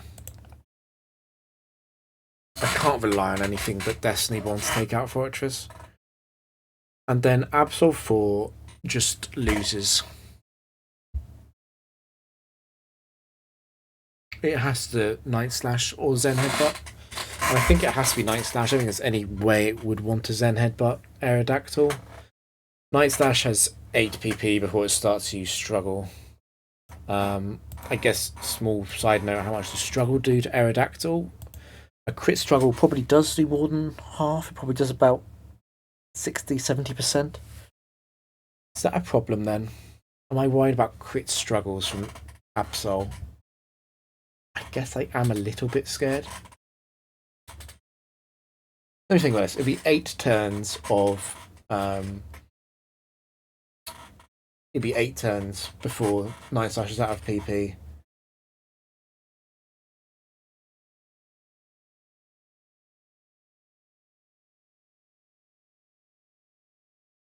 Which is fine. I'd be at half health with Aerodactyl. Actually, I'd be above that. I'd be healing up into half health on the first struggle, which I could roost on. But I wouldn't want to roost. So that would then be half health.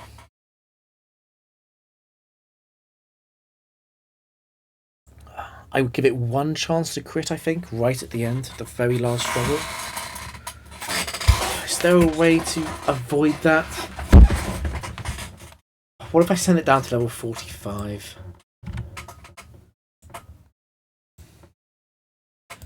Crit struggle then would probably still do around 60.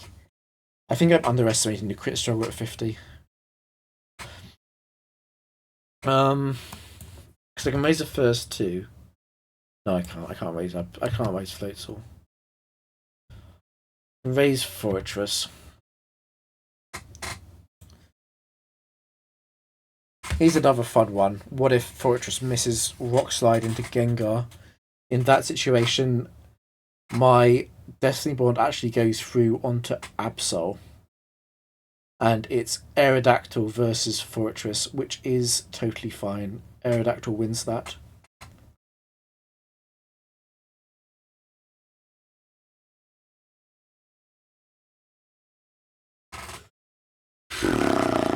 I could also level up. I know that I can level up Floatzel and Slackberry Dieself.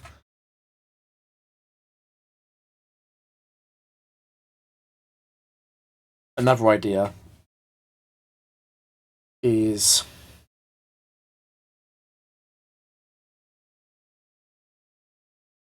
that I heal Azelf and go for the flamethrower onto the Fortress spot, while a Floatzel will attack Gengar. That'll be a protect turn for Gengar, obviously. On that turn, Fortress could explode, but that is fine by me. It could also crit Azelf with double edge though, which is less fine. No, it would never double edge. It would always be rock sliding. I quite like that actually. And then if Azelf misses, I go back into the plan where I explode and Destiny Bond. And if Azelf hits, it's over. I like that. It's a cheap way of giving myself a much more likely shot of winning. But if I do that, do I need to worry as much about Absol? Not really. I guess I can save money then. That heal on Azelf saves me from having to pay for the Absol level down. I like that. I like that. And also, obviously, I can level this up. And it's still valid. 67, 127. I could even level Absol up.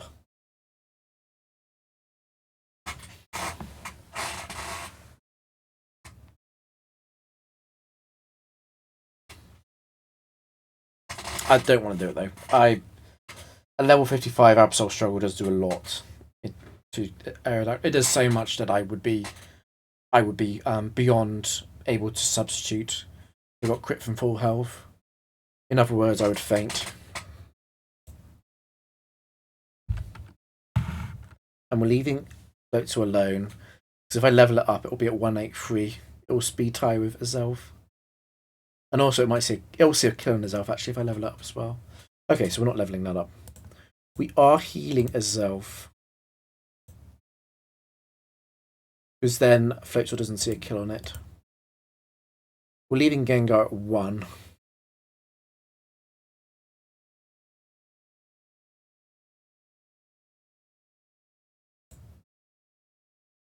And Aerodactyl has plenty of PP. Okay, nice.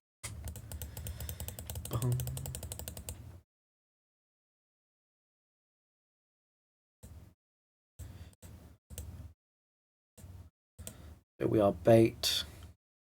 We don't miss. Really nice. And now we just blow up.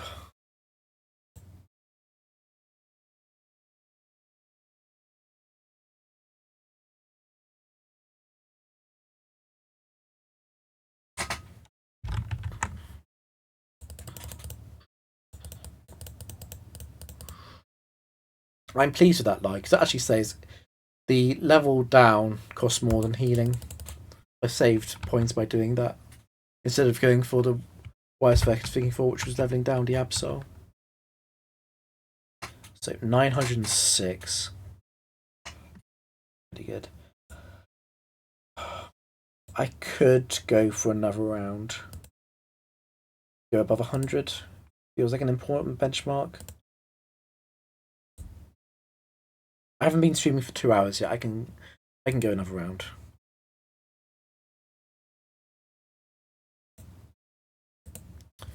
Go for another round. Get above 100.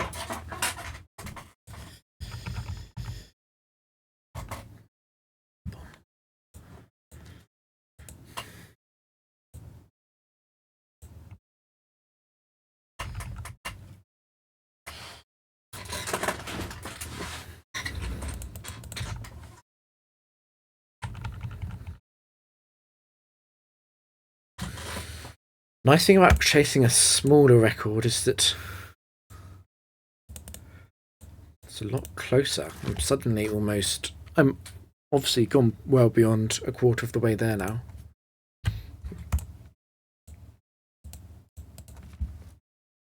Serene. Special defense huge. Oh, of course, Blissey. Blissey is so strongly associated with natural cure in my mind, I sometimes forget. I'm probably gone 2-4. A really nice opening duo.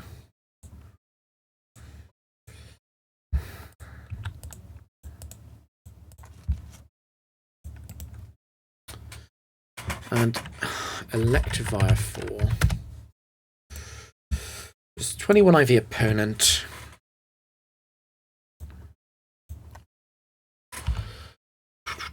Let me just double check that those numbers all line up for what I'd expect from Porygon 2-4, and that's definitely Blissey.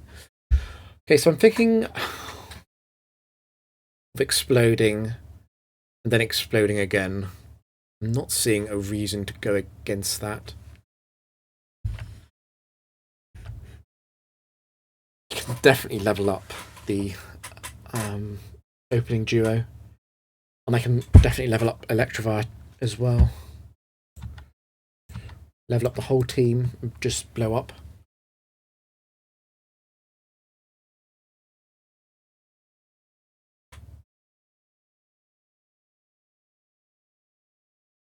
Yeah.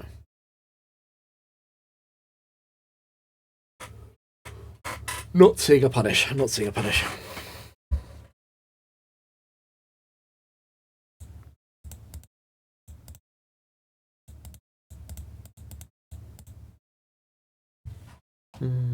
And I do like getting the opening duo injured.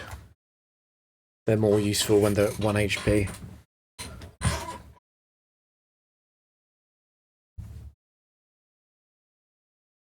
Bum, bum, bum, bum, bum.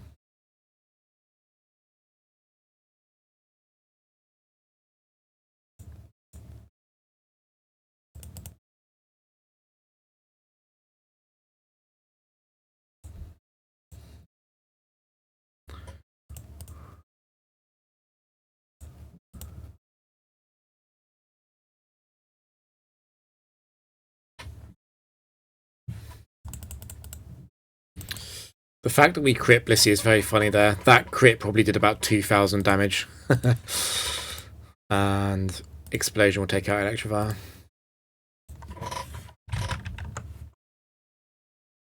This is part of what makes Electivire not a good Pokemon. A lot of think a lot of people to this day still overrate it. Electrofire's numbers are not very good, despite what its move pool says.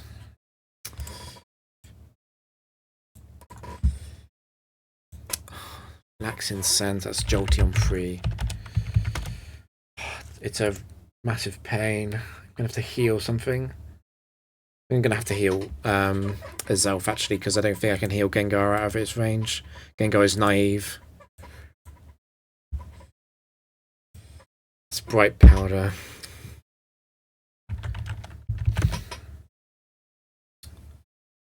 Is that going to be a wide lens explosion? It's going to be a wide lens explosion with a level drop on Jolteon probably. Ugh.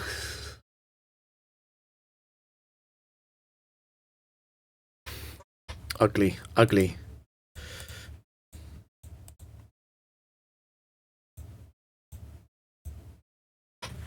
Flareon 4 at least is good news. That's a massive nothing burger at the end.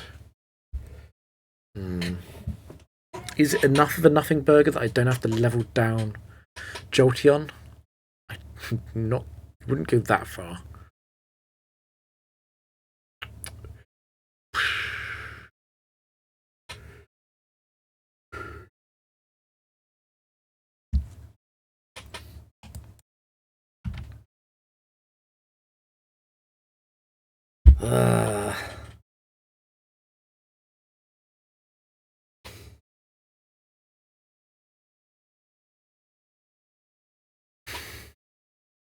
The obvious play is going to be to equip Wide Lens on Azelf, Explode, and also Destiny Bond to cover the miss on Gengar, and drop Jolteon's level.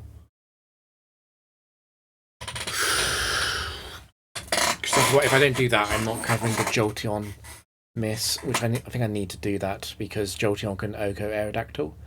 And even though it's slower than Aerodactyl after being leveled down, it's obviously fast before then. It's going to have to be leveled down on Jolteon, yeah.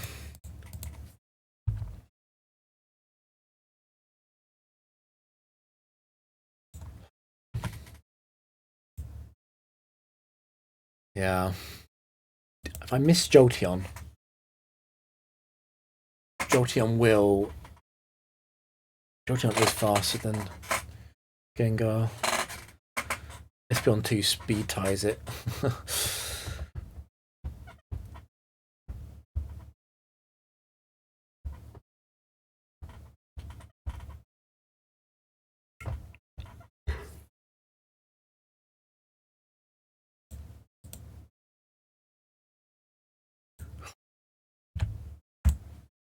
Well, at least with the right gender to attract. At least Aerodactyl is male.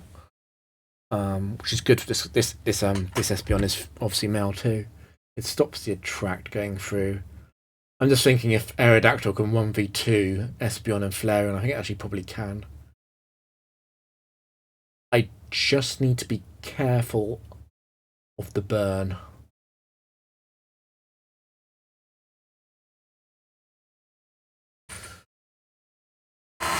Alternatively, I can just give Gengar a Select Berry and not worry about this. I think I'm going to do that. Oh, it's expensive. I'm going to have to do it though. At least I get to level up Flareon.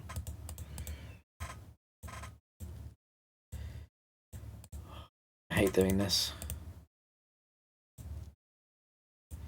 So we've got 99 Explosion onto both of them. And Gengar's going to have to Salac to go faster.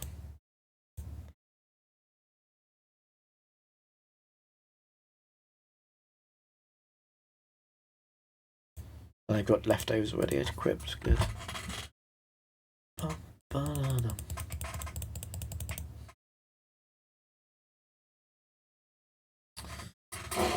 Jolteon 3, Espeon 2 is an evil, evil lead. Let's see if we get a miss. No miss is good. Just thinking, I can either blow up here, or I can Destiny Bond.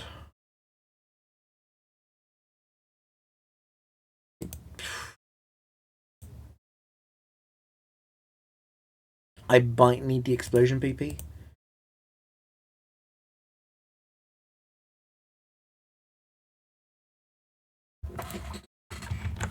It's nice, 100 wins. Very nice.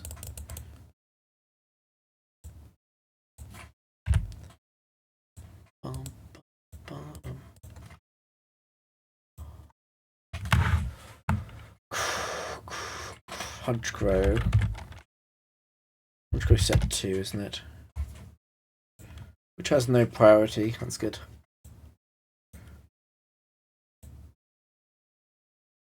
Shuffleberry at set 4, Tyranitar.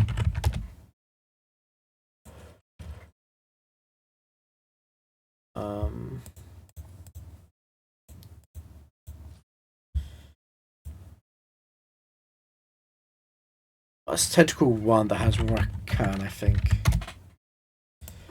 Okay.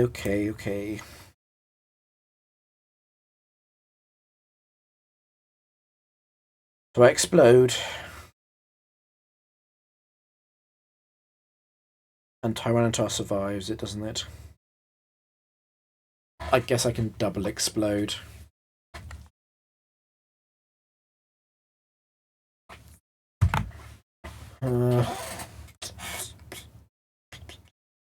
There is a single target explosion on the Tyranitar, though. Tyranitar is slower.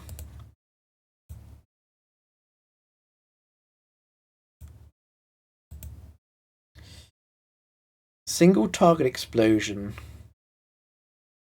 with a lychee berry. And then I Shadow Ball it. That would get it.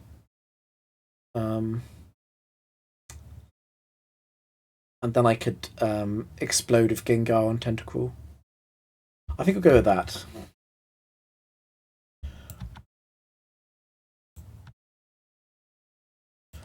I will not be able to level up the Tentacle. It's too fast.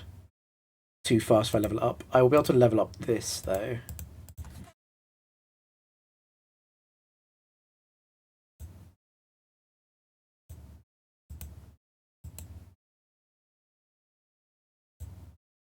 Don't need to change you. I need Gengar to survive the sand.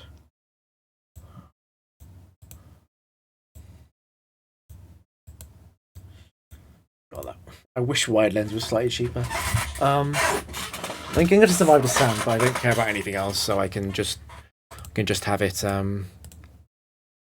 citrus. It's cheaper than healing HP. All the way.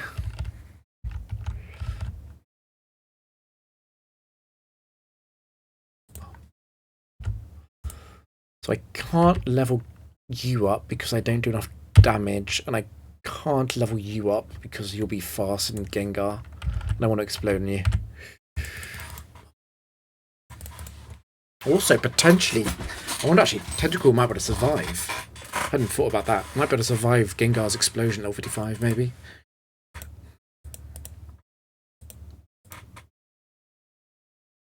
I'm pretty sure there's no way Tyranitar survives both of these moves. In fact, look at that. I am actually a little bit surprised, but yeah, maybe that was overkill. Anyway, Tentacle won't survive this.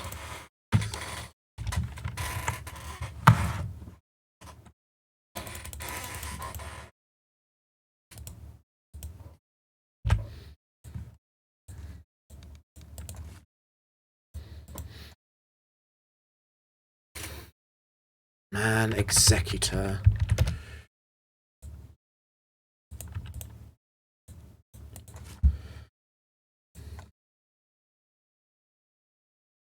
Which one are you? Set 4, I think, aren't you? Yeah, set 4.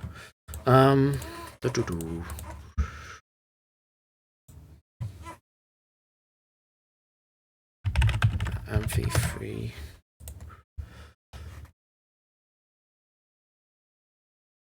So typical that the bright powder appears just after I get rid of the wide lens.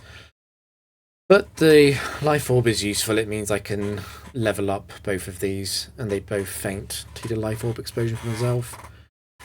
And if it misses Executor, I'll Destiny Bond it down, because Ampharos 3 will lose to Aerodactyl every single time. So I level for everything up, and I just hope I don't miss, I guess.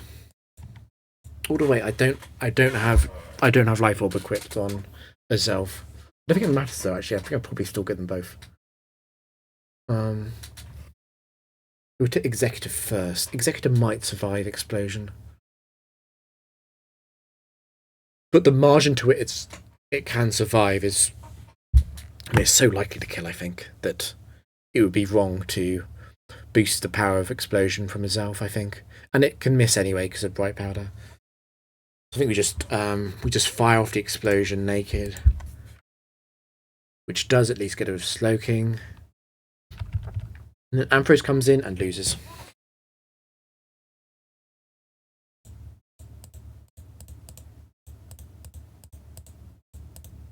And to be clear, when I was talking about things surviving there, I was talking about level 55. And Azelf doesn't need anything. Gengar doesn't need anything. You need enough PP to stall out 10 charge beams, which is actually 5 charge beams with pressure, which you already have.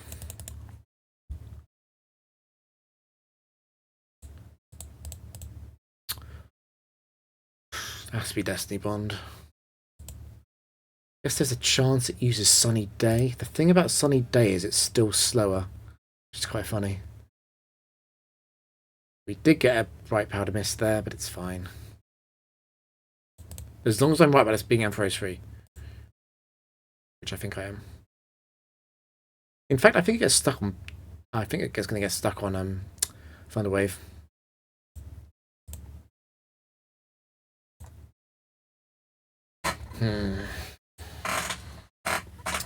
I can Toxic this, but it's just going to rest. I'm not sure if it doesn't actually do anything, does it?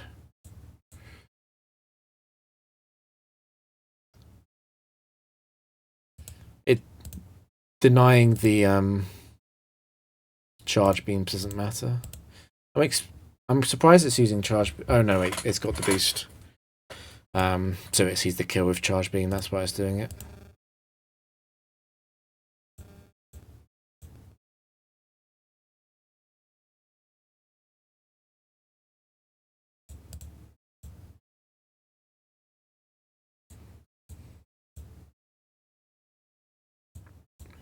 So again, I want it to run out of rest, which means I don't actually want it to use rest properly, if that makes sense. I want it to waste all of its rests.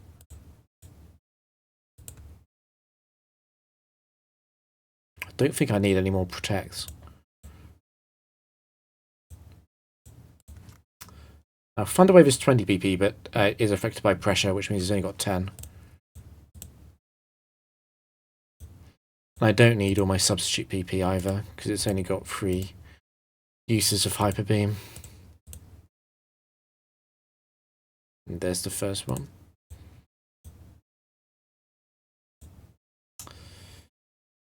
Is a small problem. The Hyper Beam taking up 2 turns is a small problem, I guess.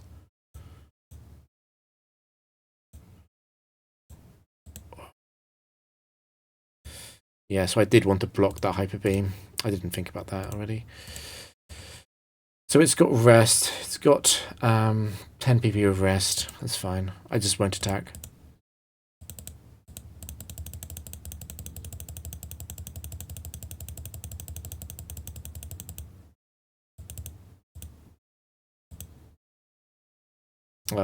Waste a substitute. We'll get Toxic off. The reason why we Toxic is because Ampharos has odd HP. So it does mean it dies a whole turn faster. Very useful. Okay, so we do need to remember to heal the PP on Aerodactyl in case it's needed to a stall wall, but that's not right now. So yeah, you can see how if we'd been toxicking that Ampharos, then rest would have taken up 3 turns of sleeping every time it's been used, which actually adds up to a lot. Like, if you think about it, 20 additional turns of stalling, we would also be very close to running out of PP. So it's important not to give the opponent opportunities to think. We already gave them more turns than we should have when we let Hyper Beam hit the first time.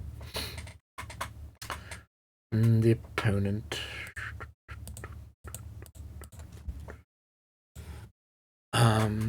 Salak is Medicham 1. Got to be careful about that because fake out kills on a Zelf is a real thing. It's slow, bro.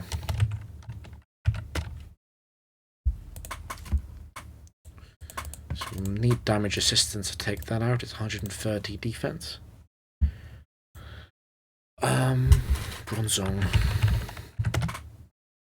Bronzong 4 in last is a menace. Oh, it's a menace. I'm going to have to heal a Zelf so that... it doesn't get hit by fake out. And I'm also going to have to give it a life orb so it can kill the slow bro. It's annoying,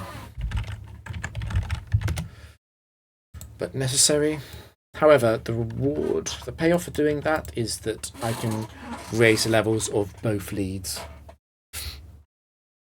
without any risk.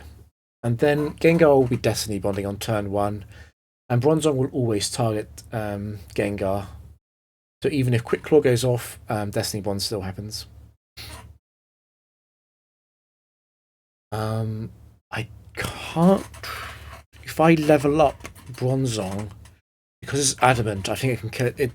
At level 55, it will see a kill with Iron Head against Aerodactyl, so I can't do that because I need it to always target Gengar. Yes, I have to leave Bronzong at level 50, but the other two can be leveled up without any risk, as long as I remember to give a Zelf the... let's see, I've got 3 matches left. I will give it the Life Orb then, because Life Orb is quite often useful.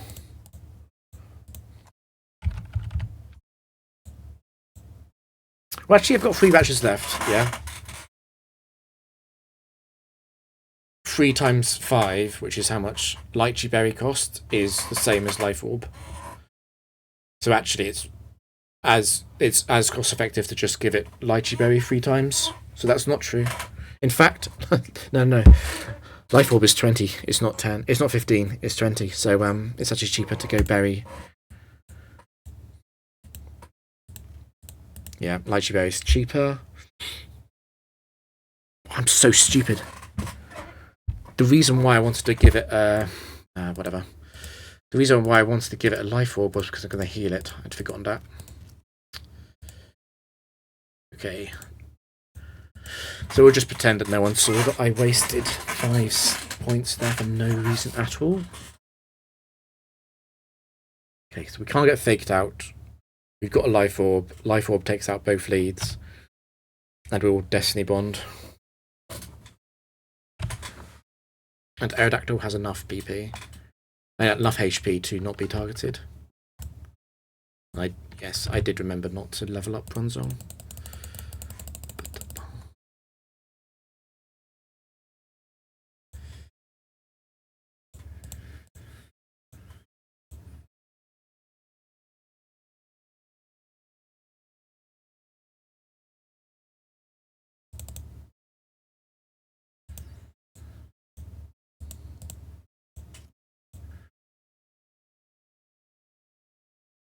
So it looks silly to waste a Destiny Bond, but because of Quick Claw, I'd have to do that in case Quick Claw activated on turn 2.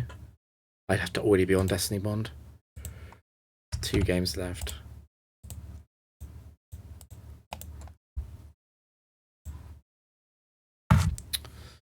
That's either Shuckle 1 or 3. I'll put down Shuckle 3 for now. Actually, no, I'll put down Shuckle 1 for now because it's a more obvious threat.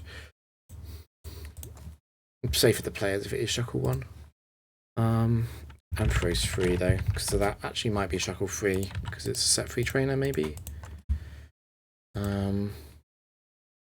Scope lens huge defense, pro pass free. Okay, it's shuckle free, isn't it? It's a set free trainer. Because these Pokemon do not share obvious typings, which means it's a set free trainer rather than the theme trainer like rock type trainer. Let me just double check. That is definitely Ampharos. That's definitely Propass. And that's definitely Shuckle. Okay. Now, Shuckle is annoying. At least Shuckle 3 is guaranteed to hit a Gyro Ball into Gengar. I'm going to have to rely on that because I'm going to have to explode. The end issue of that line of logic is that Propass 3 can do a lot of damage with Stone Edge and Iron Head. It has 11 PP between those two. That's not the issue. The issue is that it's going to be exploding after that. I think it explodes before... Does it explode before Earthquake? Even though Earthquake does nothing?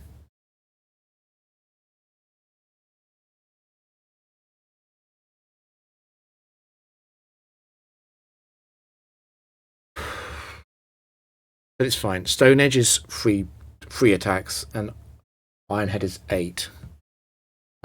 Because those are 5 and 15 PP moves respectively. That's 11. That's 11 turns, and then the 12th turn, Aerodactyl still has enough HP left over. As long as Aerodactyl is PP healed, I am fine against Propass.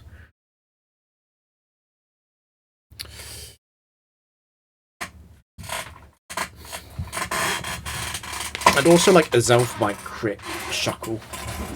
Slightly wishful thinking, but it can happen. However, what is more likely is I'm going to have to rely on the Destiny Bond to go off. Now, if said all of that, that means that I can level all of these up, doesn't it? There's nothing to stop that.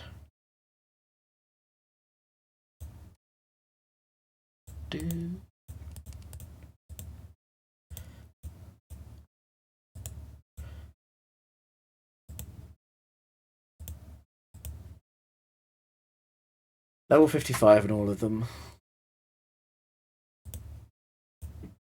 But I do need to heal Aerodactyl. I need all the PP. I just need to Destiny Bond Shuckle with Gengar. I just need to explode on Ampharos with myself.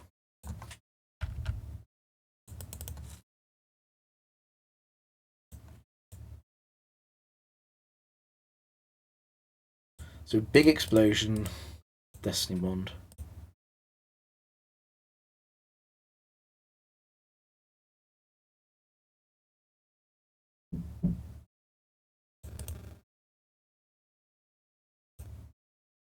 So I'll lead off with a Protect. Substitute. Protect.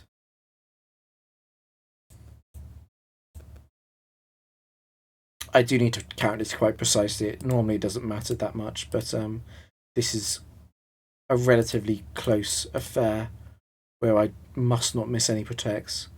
Make sure I heal enough. Since Ironhead has 15 PP, it's quite a lot.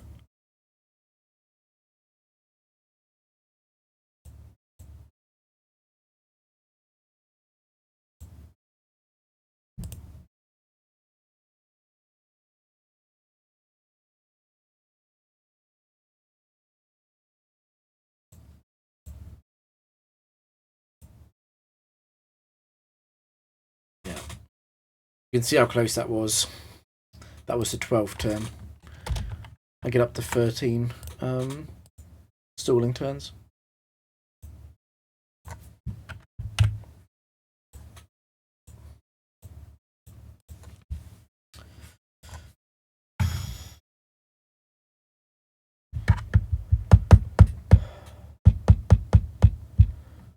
think it's Earthswing 4, isn't it? No. Wait, yes? Wait, no. Yeah, it is Earthswing 4, isn't it?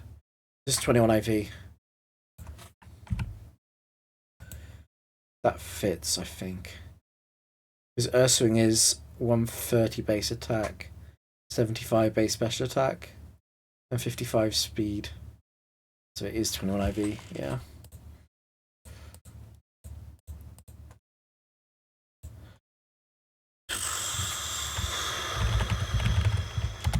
I think this is the thing. This is a... No, this isn't necessarily always a Group 4 21 IV set 4 trainer. So Group 1. Not Group 1, Group 2. Group 2 set 4 21 IV. It's Mammoth Swine.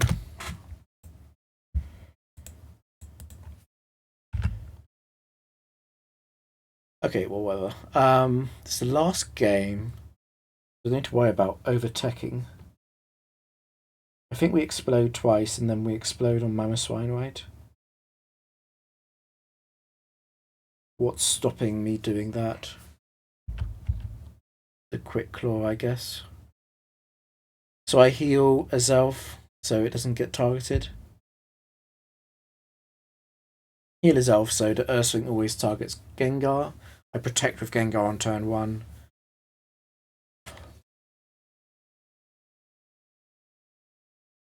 And I blow up on Mammoth Swine's face.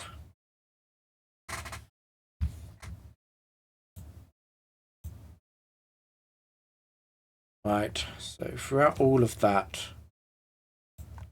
I can raise Porygon's level, right? 105 defense. But a Zelf is exploding on it, so that's not going to be enough. Right, because you're 21 IV, I don't think I need to heal a Zelf for you. You don't do enough damage to a Zelf with a turn to Oko it. I'll leave you alone at 50. I send you up because you're slow and you just die to explode. Mammoth Swine. I'm pretty sure Gengar takes it out.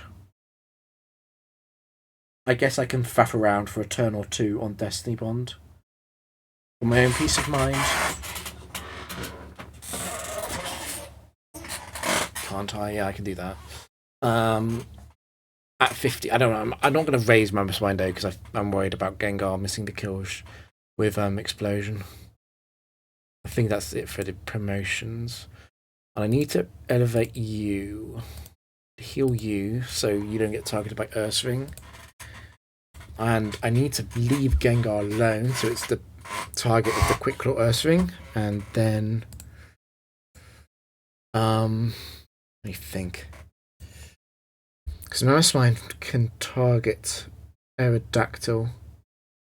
Actually, I can't faff around then. I've got to immediately explode.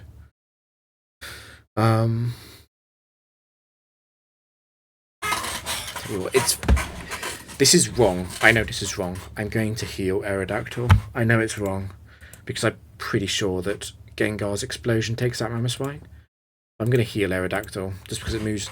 There's no chance of losing then. Because Aerodactyl beats Mammoth Swine in a 1v1. Since Ice Fang only has 8 PP on a Pressure Mon. Zelf is at 90 base defense. Earthswing 4 was is a 21 IV trainer, it's 194. I don't think Return could do 150 from Earthswing. I don't think that's possible. No, I think I'm safe.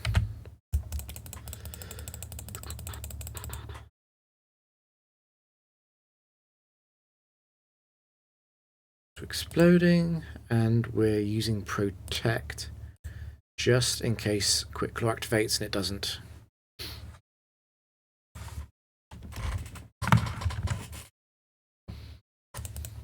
It's a bit early, but I put in 105. I've saved it. Just gonna go with it.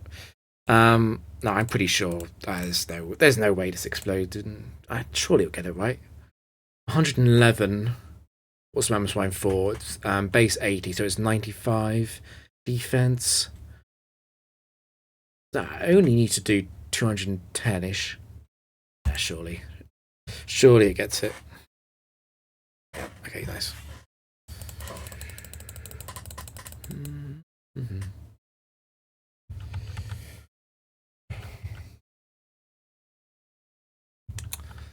One of those ones I'm never going to calc Urswing for 21 IV return against herself because I'm worried that I might have been wrong.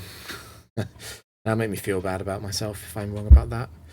So I just won't look at it. Let's assume that I was right. Against a 31 IV Urswing, I would have kept it. I'm going to stop there though.